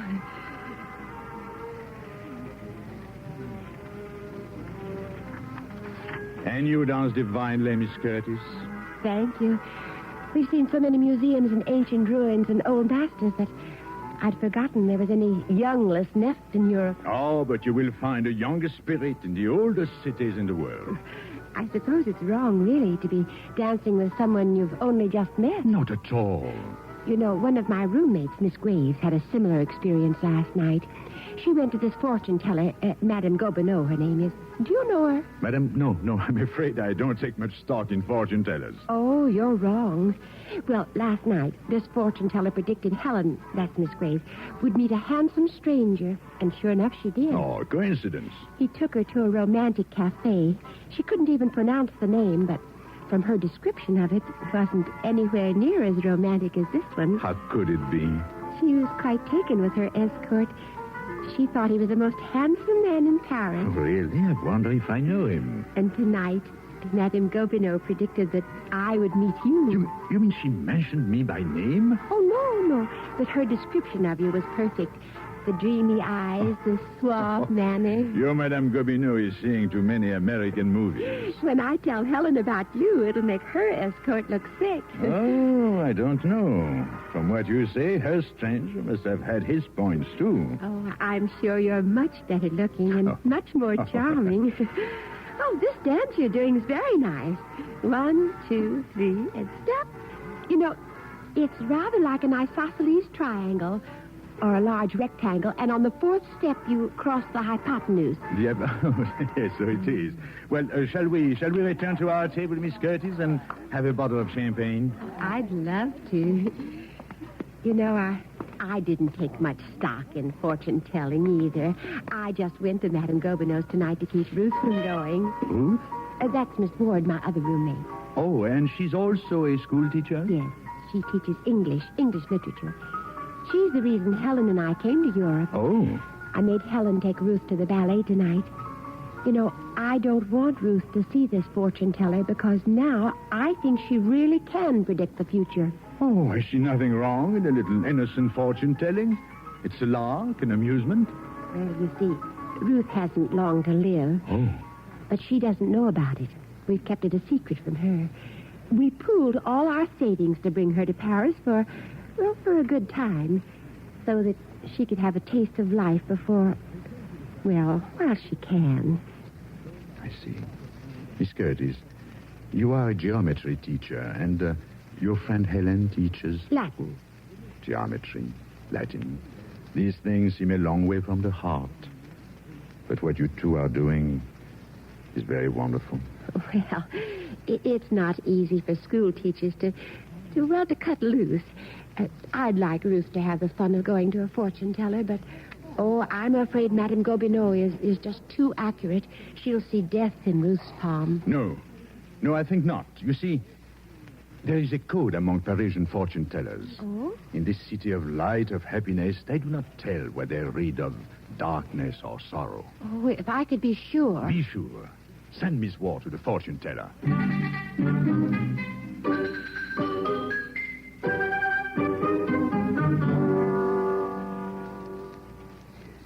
Michel, business has been picking up, eh? You came to collect your fee. No, I came to find out about something. Tell me, can you see death in a person's palm? Sometimes it is there very clearly. The lifeline is broken. The lifeline cuts off abruptly. Now, listen to me.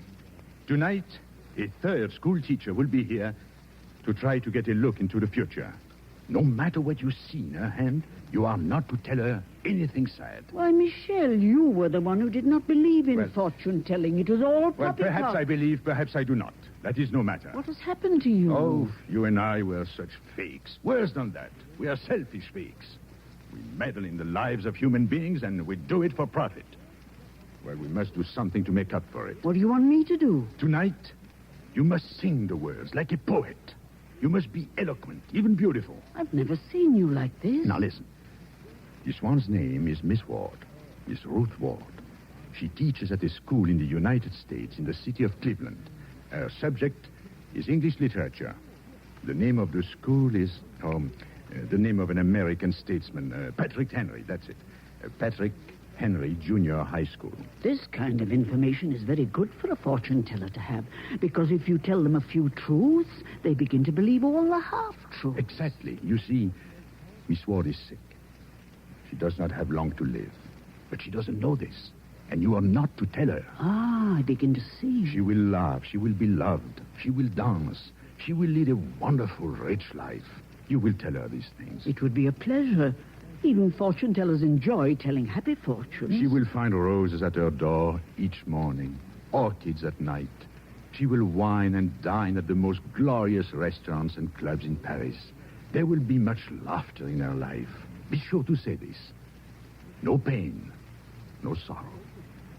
A golden tomorrow, rich in happiness. And do I predict a tall, dark, handsome stranger who will bring her all these things? No, you don't. She will meet a man who is quite average, quite an ordinary human being, a Frenchman who has been searching all his life for a kindred spirit, a scholar, perhaps, a lover of literature and music. Oh, it's easy enough to predict. Words cost nothing, but roses and orchids are expensive, my friend. How is this scholar Frenchman going to manage? You're going to advance me the money. What? I'll pay you back. Such a joke's a joke. I won't do it. If you don't, I shall expose you as a charlatan. I shall stand up in the lobby of the Grand Hotel and shout that Madame Gobineau is a fake. I believe you would. This means a lot to you, doesn't it? Yes, a great deal. Then I shall be a poet for you, Michel. A poet and a banker. I shall predict in glowing words a golden tomorrow for Miss Ruth Ward of Patrick Henry Junior High School. Perhaps this will be the best publicity stunt of all.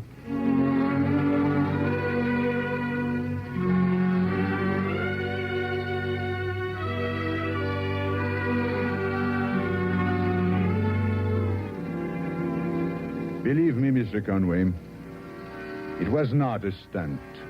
I merely wished to see if it were possible to make a few dreams come true, to bring a few moments of happiness to a little school teacher who did not have too many moments left. I stood in the darkness behind the curtains of Madame Gobineau's, and I watched the glow in the face of this woman from Patrick Henry Junior High School in Cleveland. What an eager face it was. I see two initials. One is R. Oh. The other is... Wait, it's coming to me. Yes, W. Oh. The initials are W. Oh, that's amazing. Oh, but you saw those initials on my handbag. No, I'm not carrying my monogrammed handbag. How did you know? There are many things that come to us. Wait, I see children, many children. You're standing in front of them. They are your children, yet they're not your children. You are a school teacher. Oh, that's amazing. The school. I see a name across the front of it. It is a strange name, one I have never heard. Patrick Henry? Oh, that's the name of my school. Patrick Henry Junior High School. But somebody told you. My friends told you. No. Oh, well, then you're the most remarkable fortune teller ever. Would you like to peer into the future? Yes. Yes, I would. The lifeline. It seems to break off abruptly. No, you are wrong. That indicates merely a change. You see how it goes on almost for all eternity, it seems?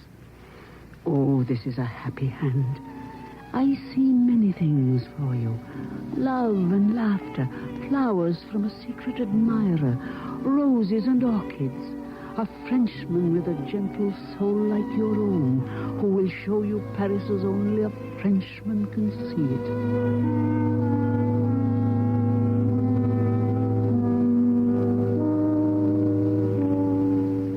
In this case, I did not rush. I did not bump into her. For 3 days, I sent roses to her room each morning, orchids each night. Then a note. I was an admirer. I wished to meet her. We met one gentle sunny afternoon in the garden of the Tuileries, where lovers have met since the days of kings. Oh, Miss Ward. Hello. Oh, I'm so glad you came. It was perhaps presumptuous of me to ask you to meet me here, but when I saw you on the street, looking so intently at my beautiful Paris, I knew I had to meet you to help you see Paris. I really came to thank you for the flowers. You did send them, didn't you? Perhaps. They're so beautiful. And Paris is so beautiful. I look at it and I want to cry. Paris is like a woman. Paris laughs like a woman and weeps like a woman. Paris is a woman's heart. Oh, monsieur, I don't know why you're being so kind to me. I don't know how it's possible for things you wished for so many years to come true suddenly. Well, let us say that Paris is also a magician. Then I accept all the magic and don't question it. Oh, monsieur, I would love to see Paris with you.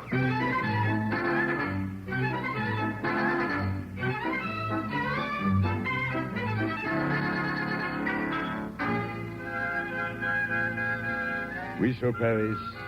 Ah, my friend, it is like being born again to see a world you know through fresh eyes. She had taught such great wisdom to all the children in her classroom, and she had learned such great wisdom from them. The wisdom of wonder, the magic of discovery. I'm sorry I've seen the Bois de Boulogne at Cannes. Why are you sorry?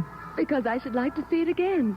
For the first time. Well, then we shall erase all memory of it and go there again at dawn tomorrow. Oh, you're a wonderful man. My roommates brag so about the Frenchmen they met. Helene's was a duke. Madeleine's was a baron. Oh. But how can they compare with my Michel? Well, you know, when one is happy, one is a little blind. Oh, I loved seeing the opera last night. It was so sad and so lovely. Oh, do you mind if we stop at the American Express office while we're here? I want to see if there's any mail. Perhaps one of my students has remembered his old maid schoolteacher. But of course. I'll just be a minute at the mail window. Hi, Ruth. Hello there, Ruth. Why, what a lucky coincidence. My roommates. Oh, I'm so anxious for you to meet them. No, please. 3 schoolteachers may be too much to take at one time, but you must meet them. Another time. Helen, Madeline, this is Michelle. My roommates, Miss Curtis, Miss Grace. How do you do? How do you do? I don't understand. Please. Ladies, I'm enchanted to meet you both. Miss Ward has spoken a great deal about you. We've heard a great deal about you, too. Well, I'll just scoot over to see if there's any mail, and you 3 can get acquainted. Be right back. What are you trying to do? Helen, do you know him, too? Why, of course, Helen. This is the Duke. Miss Curtis. But this is the Baron who took me out. Oh, what kind of a racket are you in? Whom are you trying to fool? Miss Graves, Miss Curtis, I'm not a baron. I'm not a duke. I'm merely, well, my name is Michel. What?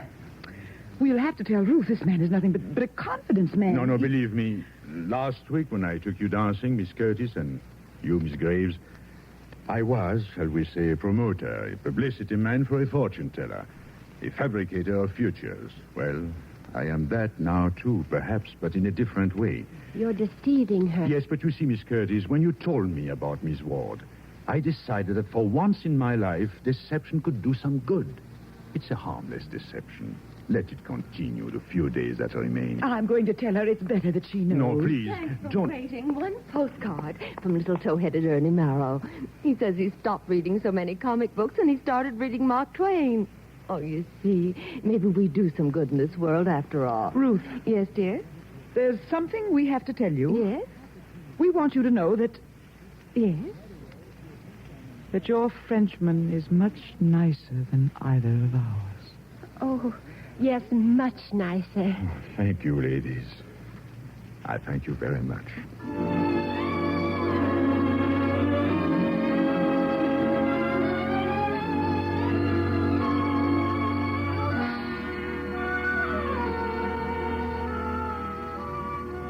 Madame Gobineau, where are you? In here, Michel.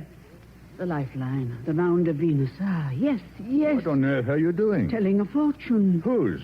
There is nobody here. My own. What? Why, do you know that all of Paris is talking about that American school teacher who had her fortune read by the fabulous Madame Gobineau? And then it all came true. But you made it up. Or I made it up. And then I made it come true with your money. Oh, don't talk to me about foolish details. I know now how accurate all my predictions are. Look, it's in my hand. It's all there in my hand. What? What is in your hand? I am about to meet a tall, dark, and handsome stranger.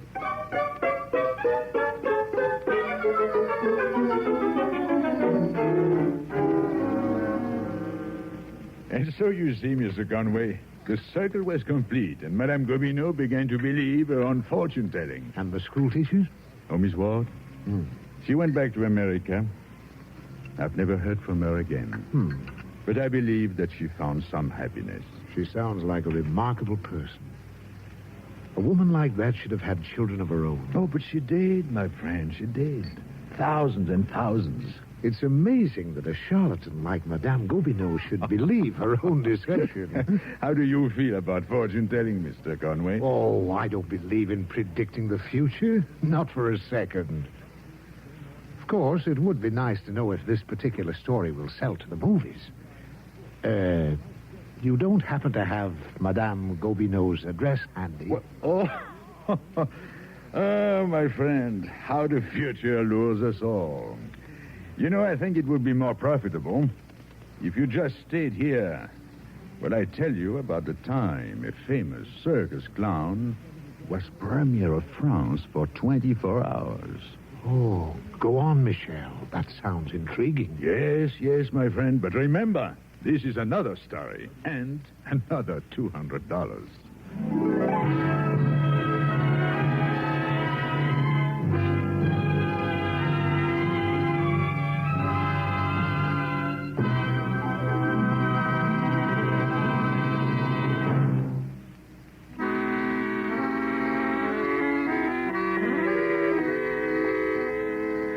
Charles Boyer will soon be seen starring in Douglas Sirk's production, The First Legion.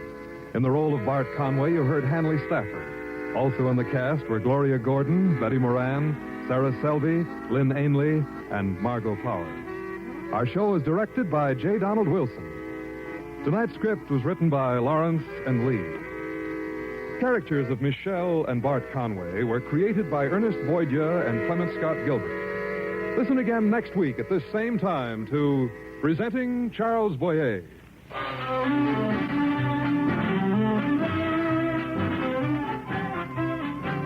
Programs, get your programs here.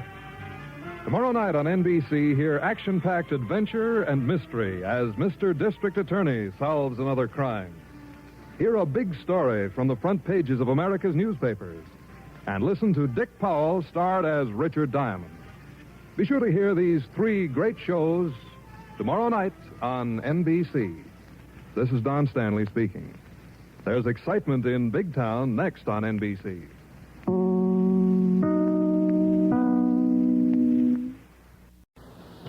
Presenting Charles Boyer.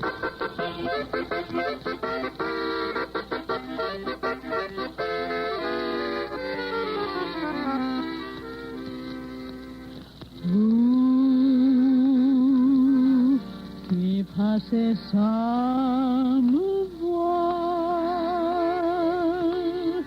La da da da. Hello, my dear. Bonsoir. Bonsoir, Michel.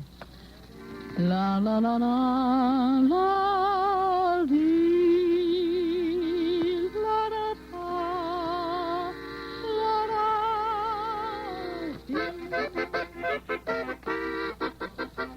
The National Broadcasting Company takes pleasure in presenting a new series starring Charles Boyer as Michel. Who is Michel? Well, if you know Paris well, then surely you must have seen him on the boulevards. Handsome, gallant, and debonair, always in faultless evening clothes. A connoisseur of all things really rare and precious, blonde, brunette, or otherwise, and a storyteller beyond compare. What matter then if it is true that he's always penniless? At least he has his pride. Bart Conway was to discover that fact the night he met Michel at a certain cafe on Montparnasse. But why don't you want to sell me this story, Michel? It is time you realize, Mr. Conway, that some things are not for sale. Even for the almighty American dollar. The answer is no. Now, wait, Michel. Do you not know that every man holds in his heart some secret memories? Do you think money is all that anyone cares about in this bitter world? Michel, it was your idea that we meet here today, not mine. You phoned and said you had another story you were sure I'd want to buy. And here, I brought the money with me. 200 in cash. In cash? That was a sinful thing to do. Now, do we do business or not? Well, if I take that money, it is for one reason only.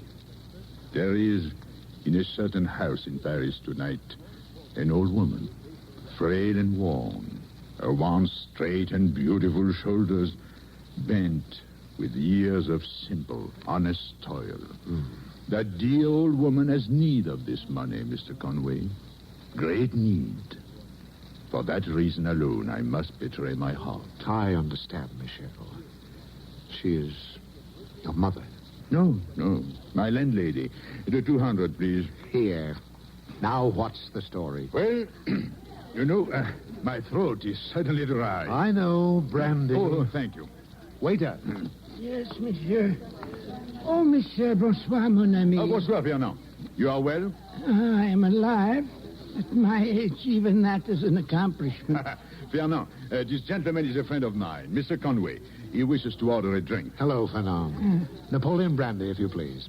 One single, one double. At once, Monsieur Conway, at once. Oh, incidentally, Mr. Conway, Fernand there can verify the story I'm going to tell you. Oh? Because it was here, in this very cafe, that it all began. In fact, St. Clair was sitting exactly where you are sitting now. St. Clair? Elwood St. Clair. Oh, the famous American photographer. Isn't he the only one who ever got a picture of the Grand Lama of Tibet or something? Oh, St. Clair got many photographs no one else ever got. Oh. Remarkable man, whom I hope never to meet again, but never mind that. As I say, he was sitting there across from me, his face flushed, his eyes alight with excitement. Mm-hmm. And he made it clear at once why, in all Paris, he had come to me.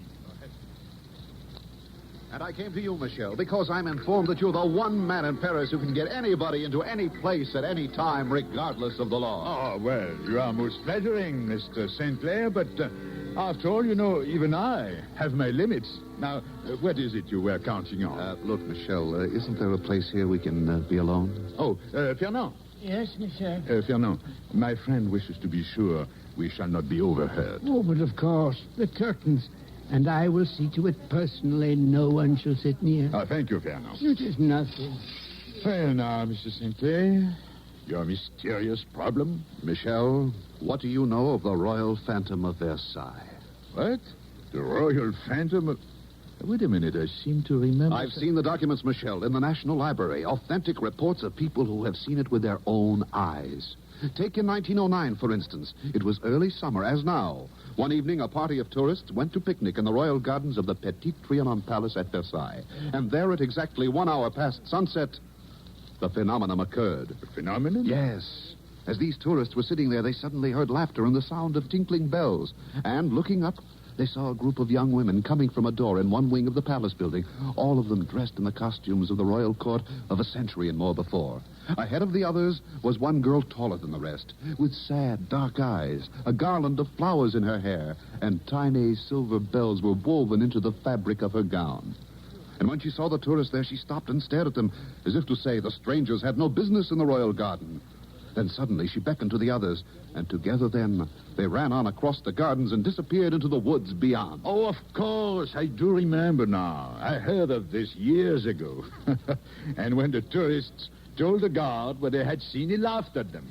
And when they took the guard to show him the door from which the girls had come, no door was there. Exactly. But a door once had been just where they described. Yes. Only it had been bricked up over 100 years before. Yes, and who had used that door when it was there?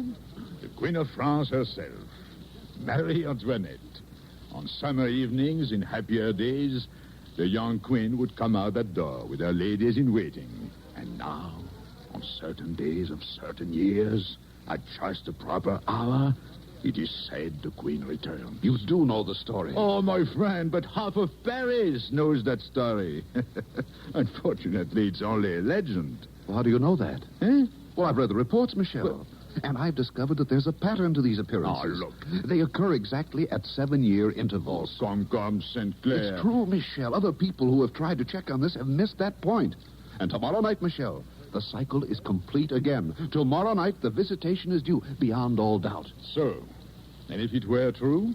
With your help, I intend to photograph whoever or whatever comes out that door. You mean the door that is not there? Your job is to get me into that garden with a certainty that no one else will come in. I see. And my reward? The half of whatever I get for the sale of the picture, if I succeed. And if you fail? I pay you 1,000 francs in any case. Oh, my dear sir, you have just strengthened my belief in ghosts. You will help me? I will. Good. Then meet me tomorrow at 5. The entry gate to the Trianon. At 5. And remember, Michel, remember for heaven's sakes, keep all this quiet. Until tomorrow. Until tomorrow. Well, 1,000 francs for the vain pursuit of a royal phantom. It was a wise move you made, Michel, to go with him. Fernand. You heard? Without doubt, she will appear. Who? The Queen? Oh, Fernand, don't tell me that you believe the legend. You of all men. From a small child I have known. My own grandmère herself told me she saw the Phantom Queen just as the reports have described. And that was exactly 77 years ago tomorrow night. Oh. Yes, Michel. Take the word of an old fool wise enough to know. Your mission will not fail.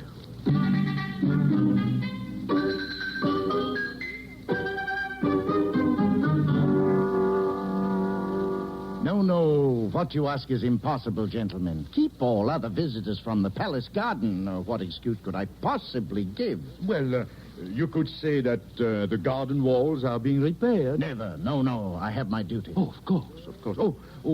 By the way, my friend here happened to find a 100-franc note on the ground by the outer gate as we came in. Oh? I found what? You know, Oh, that's right. Yes, quite right. In fact, here it is. Only it was 2.50s. Oh, thank you, St. Clair. And here, guard. Naturally, we wish to turn it in as good citizens. Naturally. Thank you both for your honesty. And go on in. No one will disturb you. Come to think of it, the garden walls are being repaired.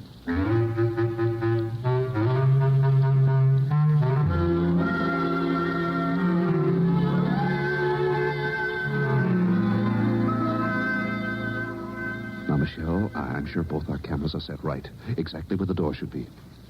Why don't they come out? Michel, what time did you?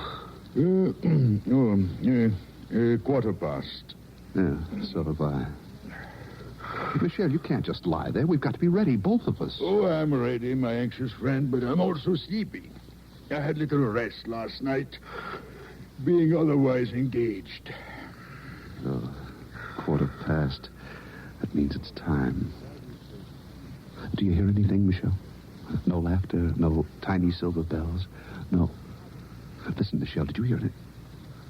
Michel, you were asleep. Oh, not ridiculous. I merely closed my eyes to better enjoy the beauties of this hour. Twilight, the blue hour, more beautiful in France than anywhere in the world.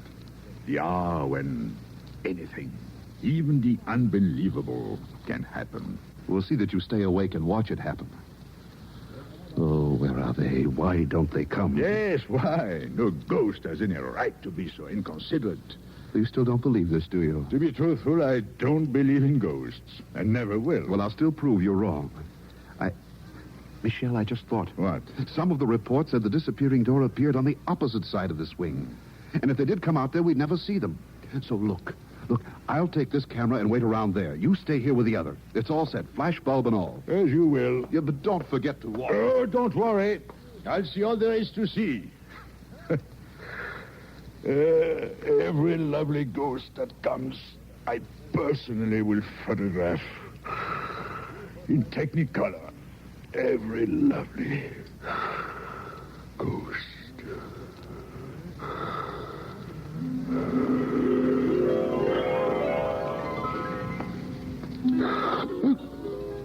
But it cannot be.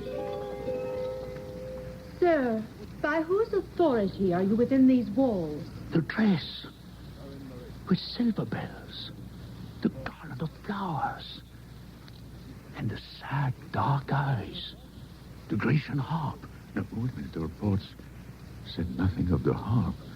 No, I say it cannot be. Wake up, Michel. Pray, why do you smite yourself, fair stranger? Why? Well, there are times when one doubts one's eyes, Your Majesty. When one would make certain one is not walking in a dream. You have not answered who you are. Oh, Michel, Your Majesty. I am Michel, simple commoner, no more. Pray rise, Michel. Michel. The name pleases us. Oh, thank you, Your Majesty. I am honored that we like it. Again we ask why you are here, and at this hour within our private garden. I will confess, it was in fervent hope that I might come to know for a single moment the glory of gazing upon the person of my queen. Oh, Michel. A commoner, you say? We can but note your speech betrays you as a most uncommon commoner. The devoted subject of a most uncommon queen. But, Your Majesty, if I may ask, where are you ladies in waiting? The legend, that is, the reports are that they come to this garden with you at this hour. Alas, Michel, I do not know. They are, like many things in these late days, unpredictable. Oh. My royal husband says it is a symbol of the times. France, the whole world is changing. Nothing is sure. But death and taxes. Oh, please. Let there be no talk of taxes or of death. My royal husband speaks of nothing else. Oh, poor Louis.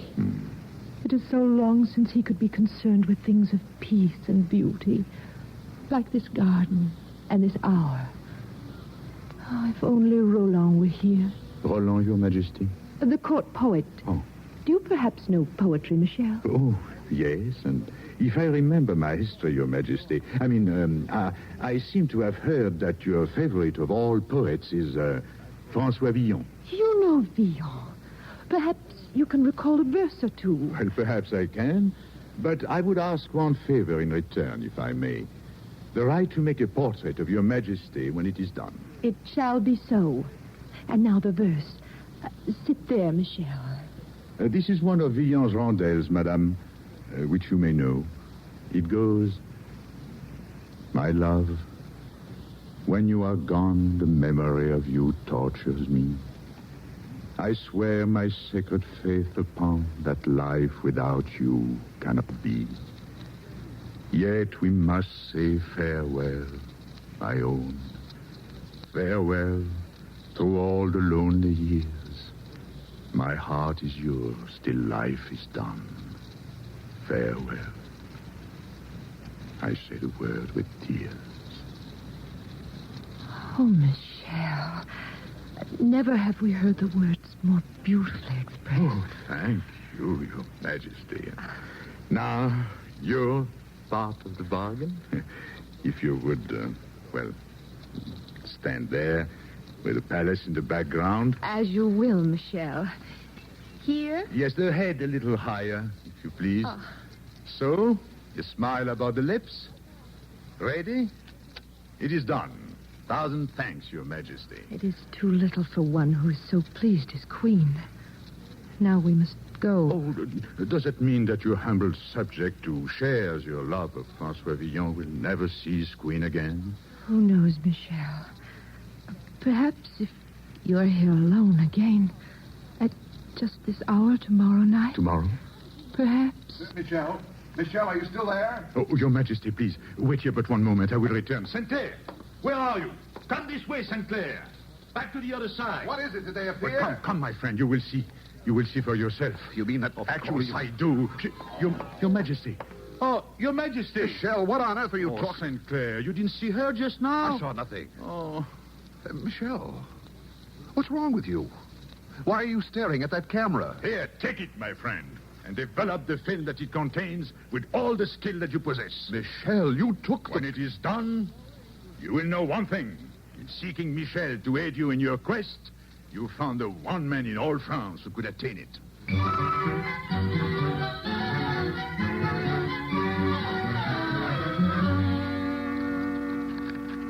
All right now. Oh, St. Clair, that film must be developed by now. Hurry. Let us see. 20 more seconds. Besides, I still don't believe there'll be anything on the film. My hunch is you went to sleep and dreamed the whole business. I do not say that. It was not a dream. I will not have it a dream. This from Michel, the skeptic? There, it's done. The light, Michel. Now we'll take a look at your royal... Oh, by all that's holy. She was there. So I was dreaming, was I? Exactly as the reports described. The dress, the hair, everything. Michel, do you know what this means? It means that I have an engagement tomorrow night. This photograph is priceless. I'll sell it for at least 10,000 francs. One half of which is mine. That goes without saying. And tomorrow, Michel, when this is sold and you and I are really in the chips, we're going to celebrate. Both of us. Back at that same cafe where all of this began. Why not? We shall drink a toast together. To her, the beautiful one who is responsible for it all.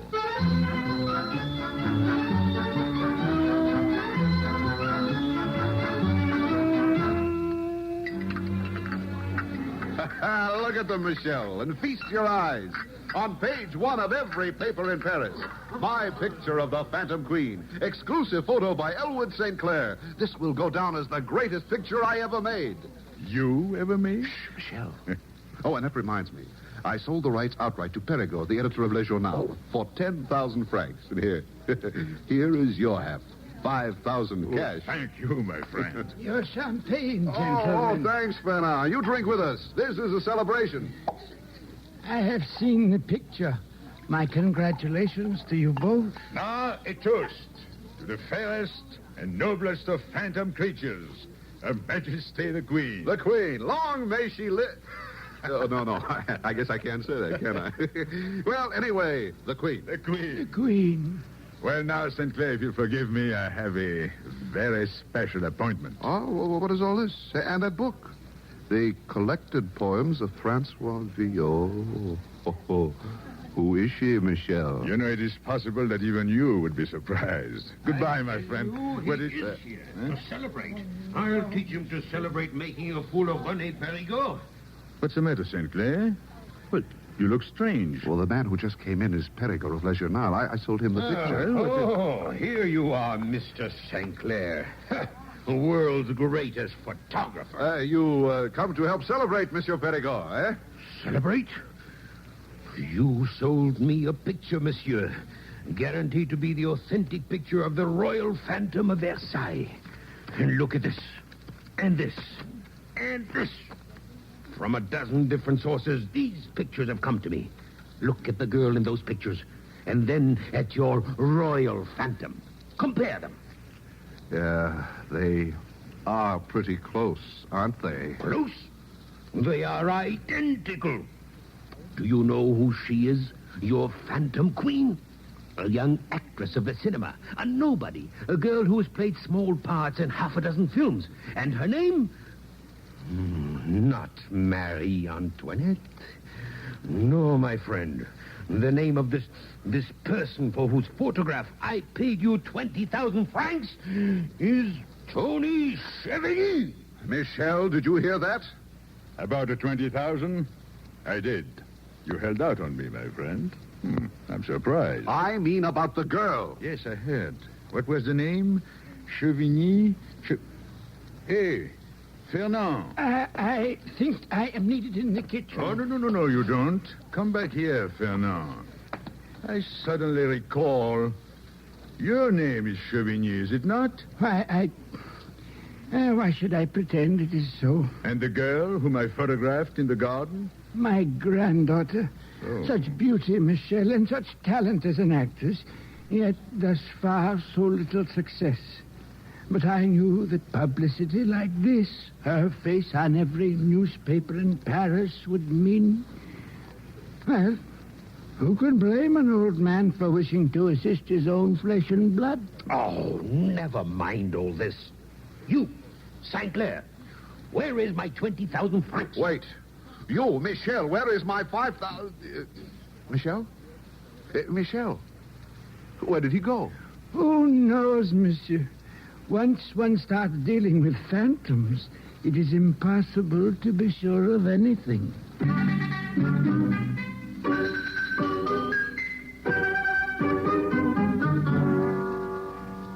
And you know, this time, guard, I found 200 francs by the outer gate. Here. You are a careful citizen, monsieur. Go in. No other shall enter the garden. Never fear. Well, if only I'm not too late. Hello? Hello? Are you here, Your Majesty? Perhaps it is essential for one to close one's eyes. Good evening, Michel. You are late. Oh, Your Majesty, 1,000 pardons. I was delayed, and I feared that you might not come. I was not sure myself, but conscience drove me to it. Conscience? Come closer, Michel. Oh, closer. There. Now, there is a confession I must make to you. A confession, Majesty? Yes, I'm not who you think I am. You are not? No. You believe me to be the queen. Is that not so? And if I did? You were wrong, Michel. Alas, I am not the queen. Oh.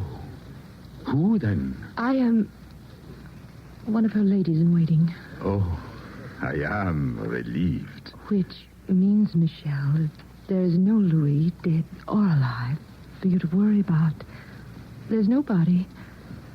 In fact, I'm not really even a lady in waiting. I'm more of a maid in waiting. You are?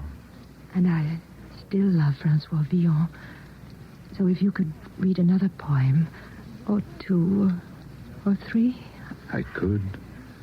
But if I might come still closer, my lady, I might speak my own words of love for your ear alone. Yes. Yes, speak, Michel. Tell me. You are beautiful, beyond compare. And you are also very mistaken if you think you have deceived Michel, Tony de Chevigny. Well, you know. You knew before. Almost from the first. But how? Oh, your performance was excellent, my dear. I think your grandfather is correct in his judgment of your talents. You should go far as an actress. Michel, how did you know? Now, tell me, would the ghost of Marie Antoinette have worn a dress with a zipper at the waist? Oh. Or would she have had bobby pins in this soft and lovely hair? So that was it. Of course, there was the camera. I hardly believe the good queen would have posed so prettily when I took a flash picture with a modern camera. Oh. She would have thought it some work of the devil. It was the work of the devil. Oh, you're not angry with me. Angry? Of course not. I prefer my ghosts to be substantial. As tenderly substantial as you are, my dear, at this moment. No, Tony, please, don't turn away. Michel, you mustn't take for granted. I mean, I'm not sure. Be quiet, my darling. Be quiet, Your Majesty. But Oh, Michel. Michel, my adorable commoner. Darling, tell me one thing. Didn't you ever believe I was the Phantom? Even for a moment? Well, for a moment, yes. Yesterday when you first appeared, but then my good sense made me realize what intelligent man could ever believe in ghosts. And you are a very intelligent man, Michel. If you weren't, you might not be going to kiss me again. Right now. You know, I was thinking the same thing. Oh, Tony, my dear. Oh, Michel. I could stay forever in your arms. I could... Michel. Behind you in the wall. The door.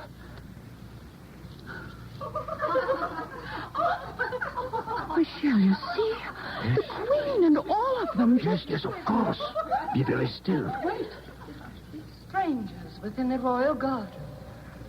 By whose authority are you here? Bow, Michel, bow. Your Majesty. Oh, Your Majesty, pray forgive this intrusion. It was only that your humble subject wished to know for a single moment the glory of gazing upon the person of his queen. In that case, you are forgiven. Come, Yvette, Elise, all of you. There are those who wait for us.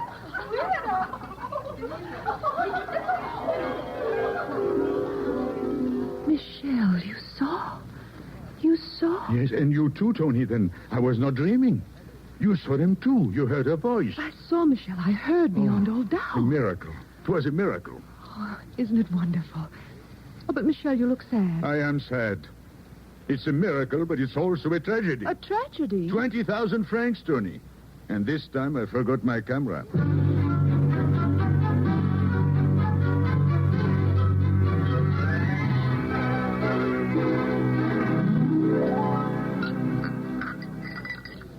And that, Mr. Conway, was the entire incident of the Royal Phantom of Versailles. You can understand why it holds a special place in my heart. I certainly can.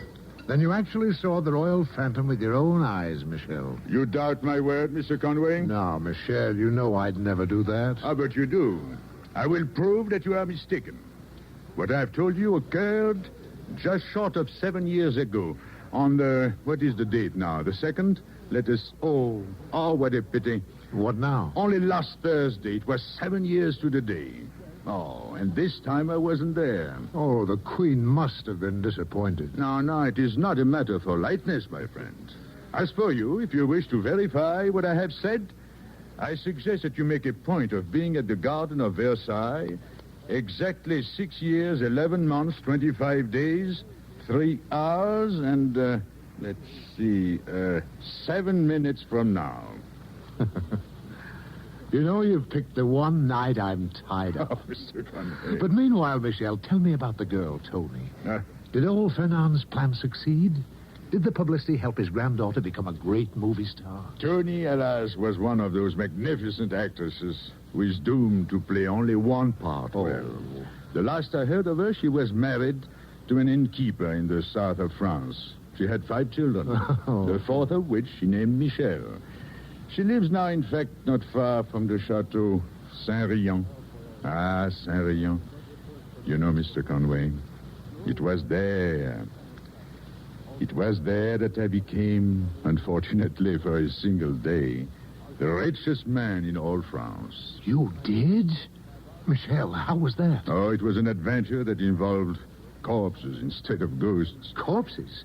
Well, whose corpses? Go on, Michel, go on. Go on? Yes, tell me more. Oh, no, my friend. My landlady is waiting, and besides, that is another story. And another $200.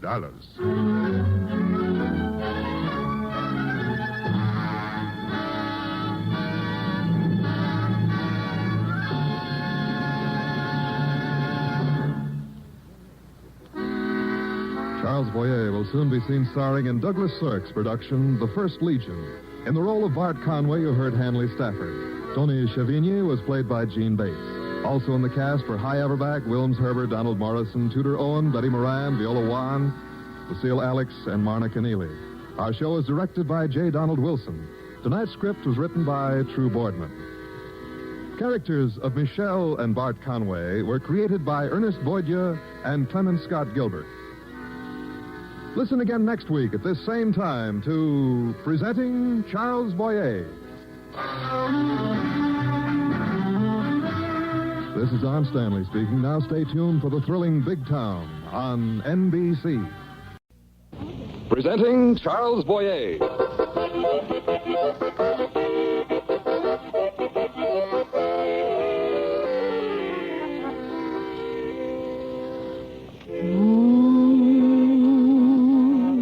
Qui passait sans me voir. La da da dee. Hello, my dear. Bonsoir. Bonsoir, Michel. La da da dee dee da. Dee dee dee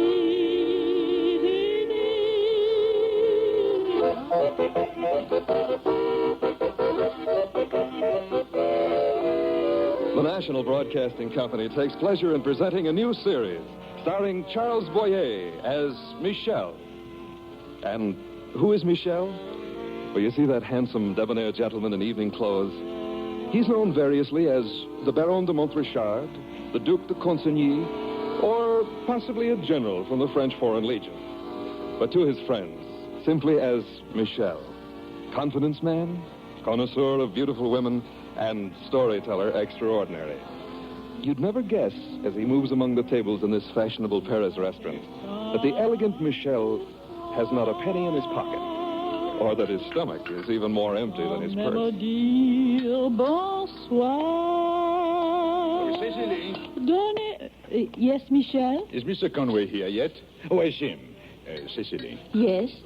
While we're having dinner, I want you to sing this song. You have the music? Yes, right here. Let me see. Na dum na dum, na da da dee da da da dum. I found my love, na da da dee. Oh, I like this, Michel. You do? Oh, thank you. It is my song. You wrote it? Well, let us say, my dear, that I caused it to be written. Oh? Would you sing it? Oh, gladly, Michel. Good. Mr. Conway. Michel. Eating again, I see. You surprised me, Michel. You know, it is a dreadful habit. I presume this is a roundabout way of suggesting that I invite you to join me for dinner. Oh, how kind of you. I shall be happy to accept. Waiter. Vichyssoise, Caesar salad, Hungarian goulash with paprika sauce, marron glacé with petit four, and a spot of port wine, please. I'm expected, of course, to take the check for this repast. Since you insist, how can I refuse? These breadsticks are delicious. But why should I line your Parisian stomach with Hungarian goulash? What's there in it for an American? This dinner can make you a fortune. For I am about to tell you a story, Mr. Conway, which you, as a writer, can serialize for an expensive magazine, sell to the motion pictures, dramatize for Broadway, and later adapt for radio, television, and, what do you call them, comic books. Oh, I get all this for a plate of goulash? A plate of goulash and $200. Now, if you decide that my story is nothing but goulash, well, that's exactly what you've paid for it. It's a deal, Michel. May I trouble you for the radishes, please? One radish in advance. What do you call this story, Michel? This is the adventure of the perfume bloodhound. What? Oh, preposterous title. Why, you... No, wait. I want to hear this song. Oh. I found my love, the love I thought had gone away. I found my love as night was blending into day. Well, on with the story, Michel, if you want your dinner. Well, this song is part of the story. For the composer of that melody is the man who hired me as the perfume bloodhound. You are the perfume bloodhound? What? This surprises you? That I should have an exceptional skill in the detection of perfumes? It seems curious. My friend, what wine are you drinking? Chambertin? Well, hold your nose as you drink it, and you won't know it from cooking sherry. That sounds reasonable. You know, that is exactly what Mr. Brilberg said when I explained my talent to him.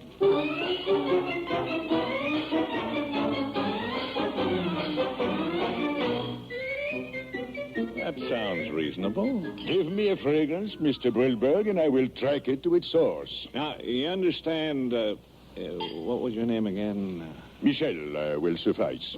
Yeah, Michel. Now, you understand now that I'm employing you in an extremely confidential fashion. Yes? I expect you to be as close-mouthed as a private eye. Oh, in this case, a private nose. Yeah, private nose. That's very good. That's very good. Thank you. Thank you. Now, what is the aroma you wish me to detect? Yeah, well, now, don't rush me. I want you to get a clear picture of this thing. You see, I am a married man. Very honorable institution. Yeah, so I've heard, but there comes a time when a man gets tired of being honorable. How true, how true. Lavinia, that's my wife. Lavinia and I have been married a dozen years or so, and well, I'm afraid that we've lost the glow as we songwriters. But you've heard my song, haven't you? When you've lost the glow, you got to go. Yes, Big hit back in the States. It sounds familiar. It was in the top 10 for 8 weeks. I made $100,000 out of that one tune. Nice round figure. The royalties are still coming in. Ah, that is the kind of royalty that matters these days. Kings and princes, what value do they have? But with a royalty from his song hit, why, a commoner can buy his own crown. You know, well, I bought a yacht. Never went out on the darn thing. Made me seasick. I wonder what I ever did with that old yacht anyway. Tell me, how many song hits have you written, Mr. Brilberg? How many? Oh, I never bothered to count them all. Let's see, there was Toodaloo-Doo, Leave Me or Love Me, and there was Albuquerque Alice, the Dreamboat Serenade. There are hundreds of them. You mean to say that you made thousands of dollars from each one? Yes, sir. I got my finger on the public's pulse. Well, do you ever think of Franz Schubert starving in a garret? Franz Schubert? Oh, the Schuberts I know are Lee and J.J. Well, another branch of the family, no doubt. Yeah, well, that's beside the point. You see, Michel, when you come right down to it, I flew over here to Paris to get away from my wife, Lavinia. Wanted to have myself a little time. You know what I mean? Yes, sir. I have a vague idea. You're a good fellow, Michel. How about a drink? No, thank you, no more. Yeah, waiter, bring me one more double bourbon and soda pop. What, will you? Bourbon and soda pop? Yeah, greatest little drink you ever tasted. Gives you a lift and settles your stomach at the same time. You ought to try it. No, how about the fragrance? Oh, yeah, getting back to that.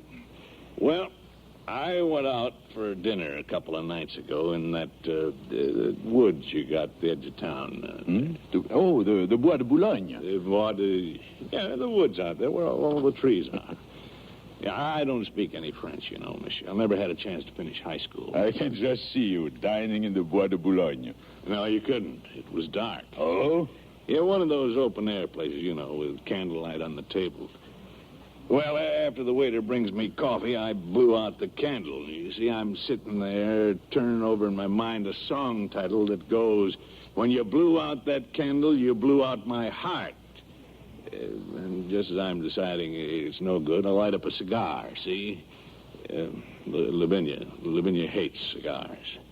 I'm sitting there all alone in the dark. Yes, with the glow of your cigar, like a firefly in the dusk. Say, that's pretty fair. You could be a lyric writer. No, I would be miserable with all that money. Yeah, you're right. It clutters up the house. Well, just as I reached down to the ashtray to pick up my cigar again... Yes? There is no cigar. Oh. And what do you think I touch? I don't know. A woman's hand. No, you are pleased. Well, I don't like to lose a good Havana, but I take hold of this woman's hand and kind of stroke the back of it, you know.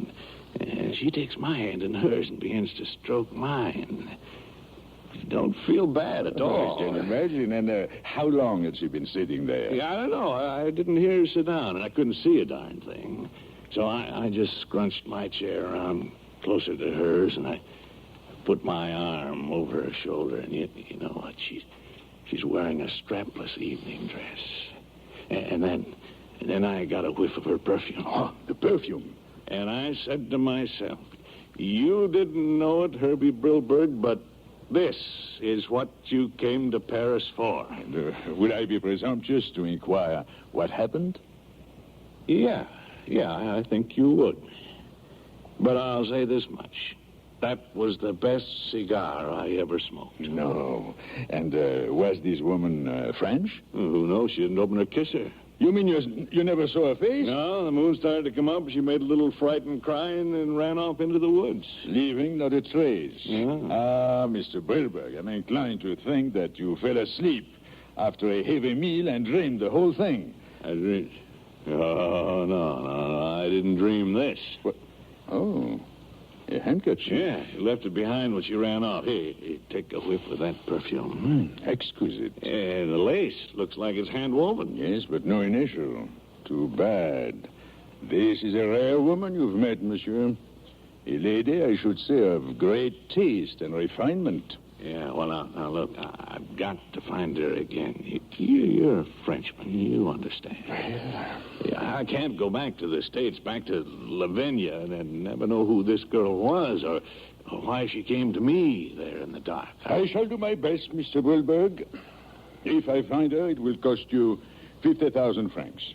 Well, how much does that come to in dollars? Oh, how can you think of dollars when such a prize is waiting to be discovered? Oh, yeah. Really?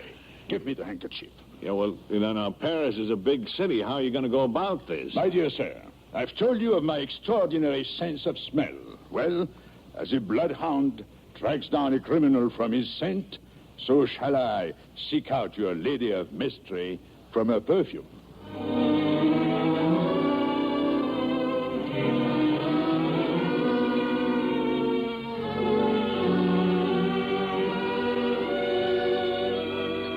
And that is how I started on my career as a perfume bloodhound. Mr. Conway, this goulash is delightful. You don't expect me to believe that you found the woman out of all the millions in Paris? Not millions, Mr. Conway. Barely 1,000 women could afford so rich a perfume. And, you know, people of such elegance move in a tight little circle. Well, perhaps, I would say, a dozen restaurants play host to them. Yes, you're right.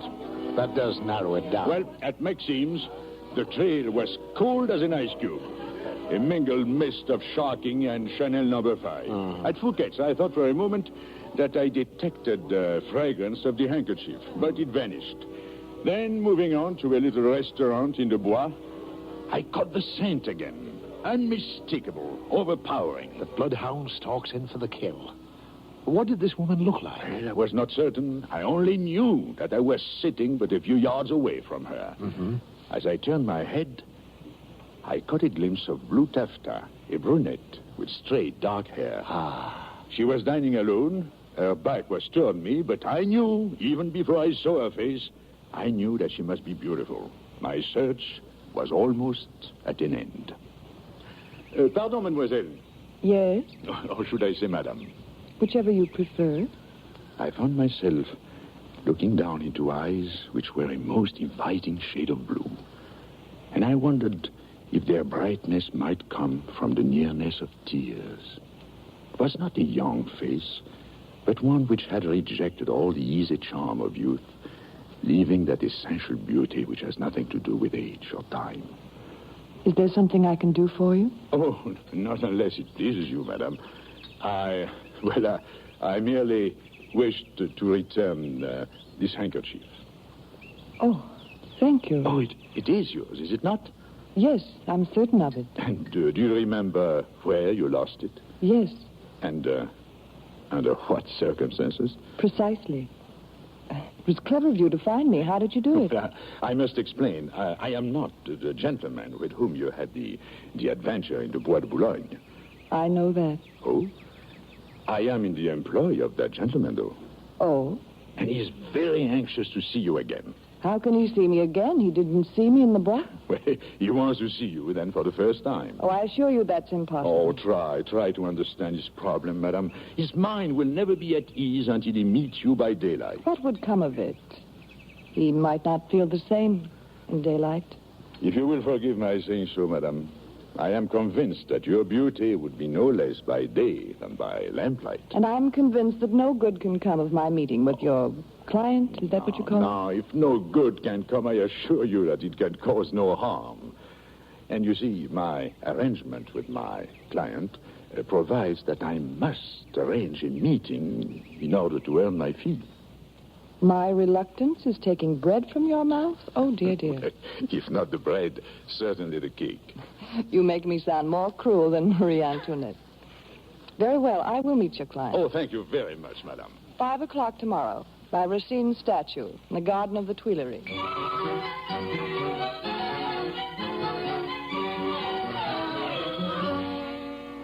It's 10 minutes past 5, Michelle. Where is she? Well, I'm sure I don't know. Are you sure you got the place right? Oh, Are you yes. sure this is the right statue? Oh, I'm sure. Oh, here she comes. Where? I don't know, but I detect that perfume. Good afternoon, gentlemen. My dear lady, may I present your distinguished countryman, the famous songwriter, Mr. Herbert Brilberg. Mr. Brilberg, here is your mysterious lady of the strange perfume. All right, Herbert, close your mouth and pay the man his fee. I'll do nothing of the kind. What are you doing I'm a here? free agent. I'll do what I please and go where I please. You already know each other? Know each other? This is my wife.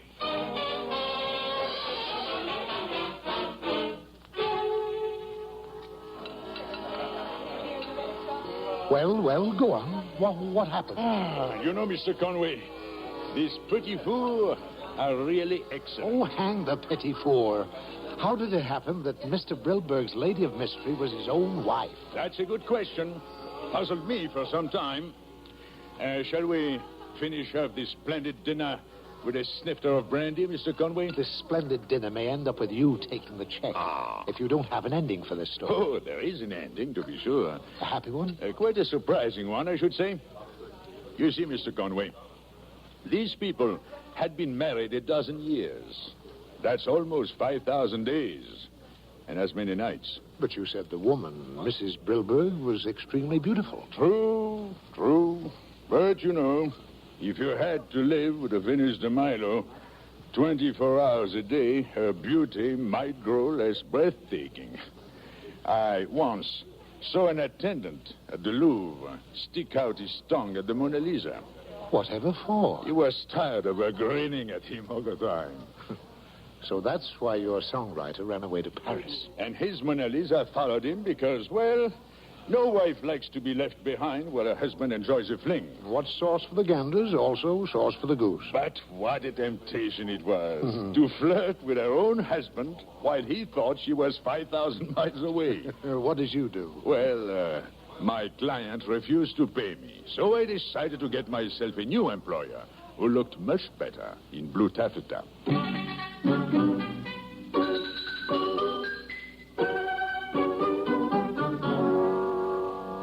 I should have gone straight to Reno. This marriage is a silly farce. Well, of course it is. You should be rid of that boorish husband. Herbert is not a boor.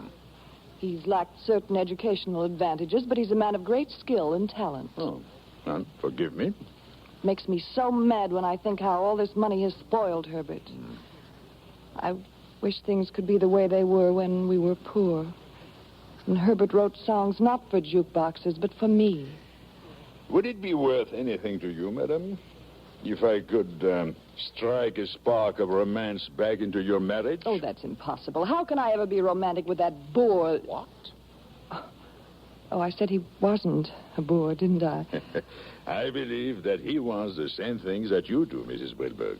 Then why did he run away from me to Paris? Now, forgive me.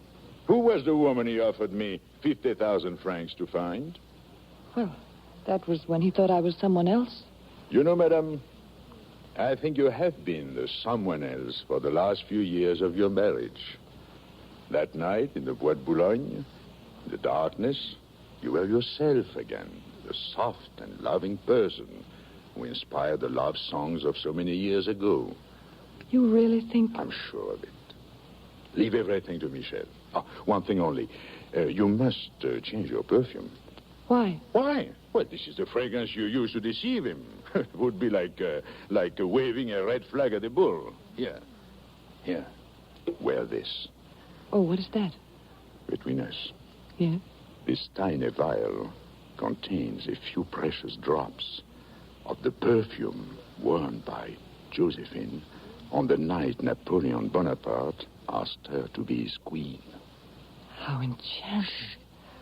When I give you the signal, madam, place one drop of this rare fragrance behind each ear. And I assure you that the perfume which made the emperor of all the French tremble with desire will do the same for the emperor of Tin Pan Alley.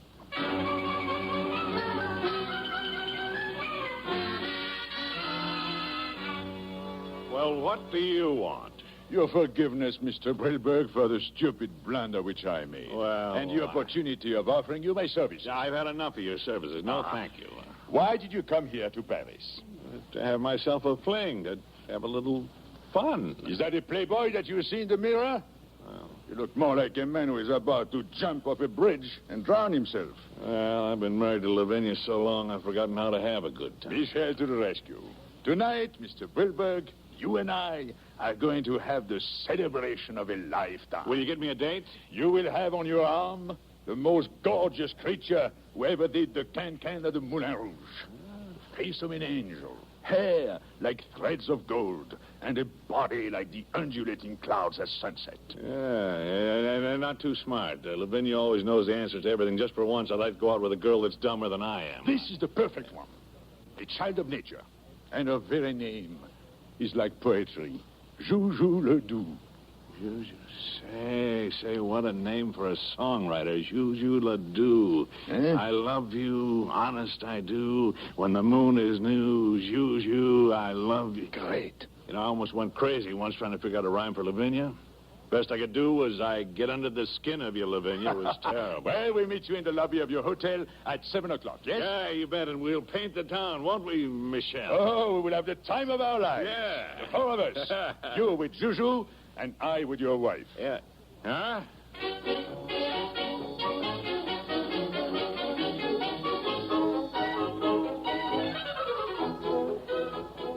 Mr. Brilberg, this is Joujou. Well, hello, there's Joujou. Je suis très heureuse de faire votre connaissance, monsieur.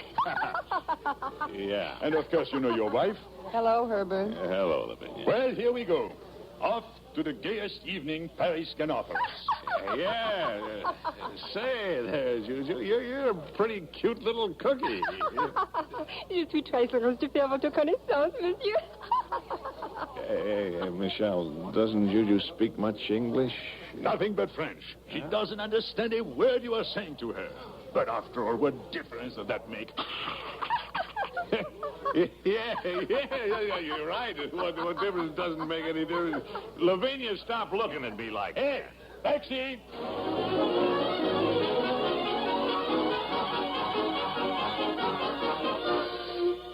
Wasn't that a glorious dinner? Yeah, very, very good. Oh, excellent. Waiter!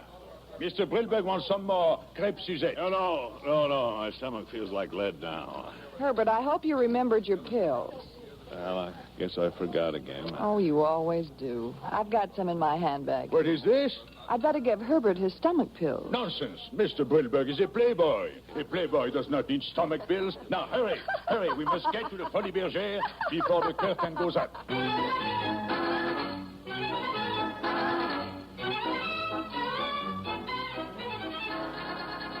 Well, did you enjoy the theater? Oh, very much, Michel. It's certainly great. Oh, my golly, it's getting late. Late? Of course not. For Joujou, midnight is only the middle of the afternoon. N'est-ce pas, Joujou? Oui, c'est vrai.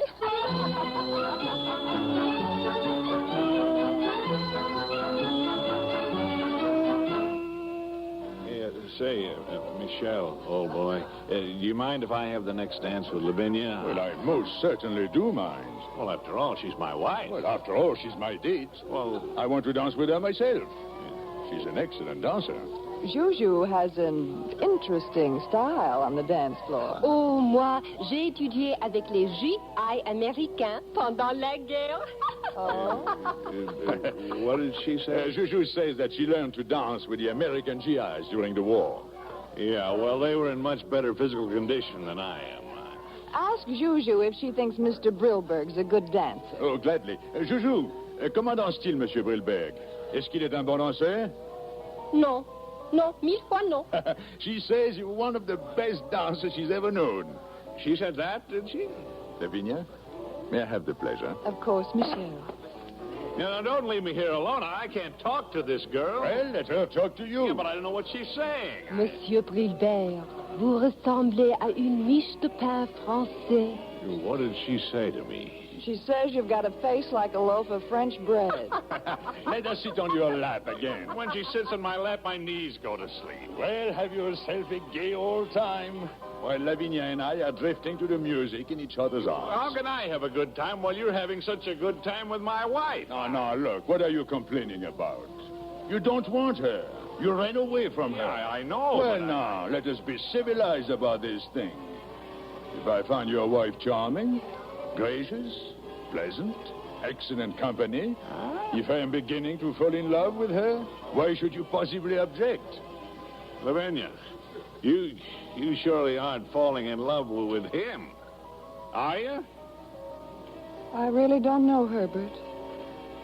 There were many things I used to be sure of, but I'm not very sure of anything anymore.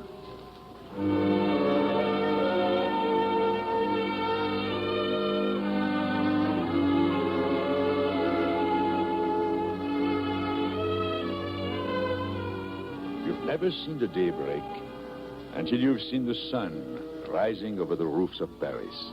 Oh, it is beautiful. Yes. The Eiffel Tower, Notre Dame, the white marble of the Sacré-Cœur. Lavinia, it reminds me of that morning on our honeymoon when we got up at 5:30 to take the Hudson Day Line to Bear Mountain. Oh, yes, I remember you got seasick on the Hudson River. Yeah. Lavinia, was it actually a dozen years ago? It doesn't seem possible. The perfume.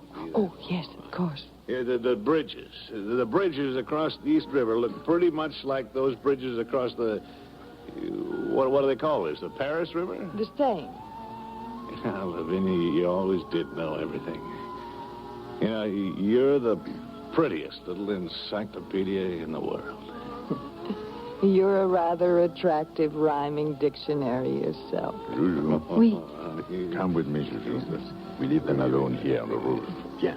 Je vous suis. You know, that's a different perfume you're wearing, isn't it, dear? Well, thank you for noticing, Herbert. Do you like it? Yeah, I love it.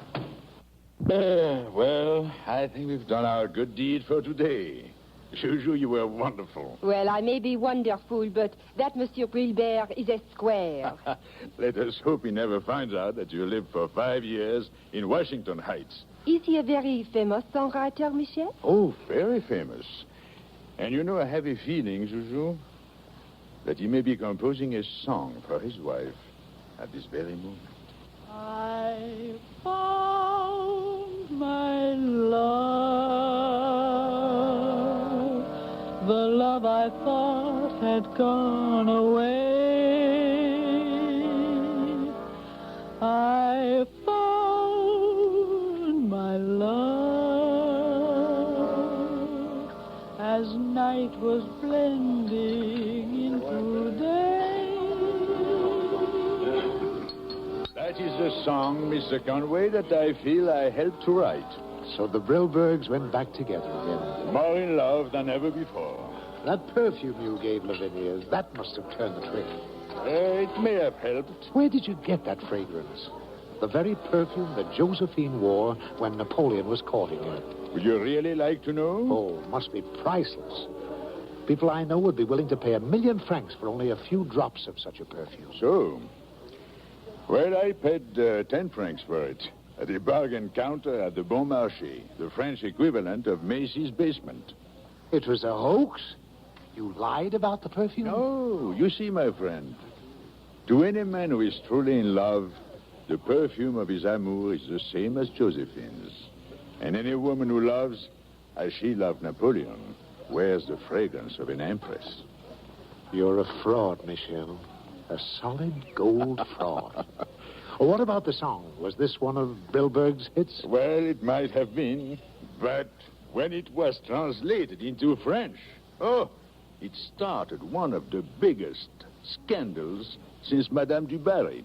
Well, you wouldn't like to enlarge on that paragraph or two? Of course not. That's another story, Mr. Conway. And another $200.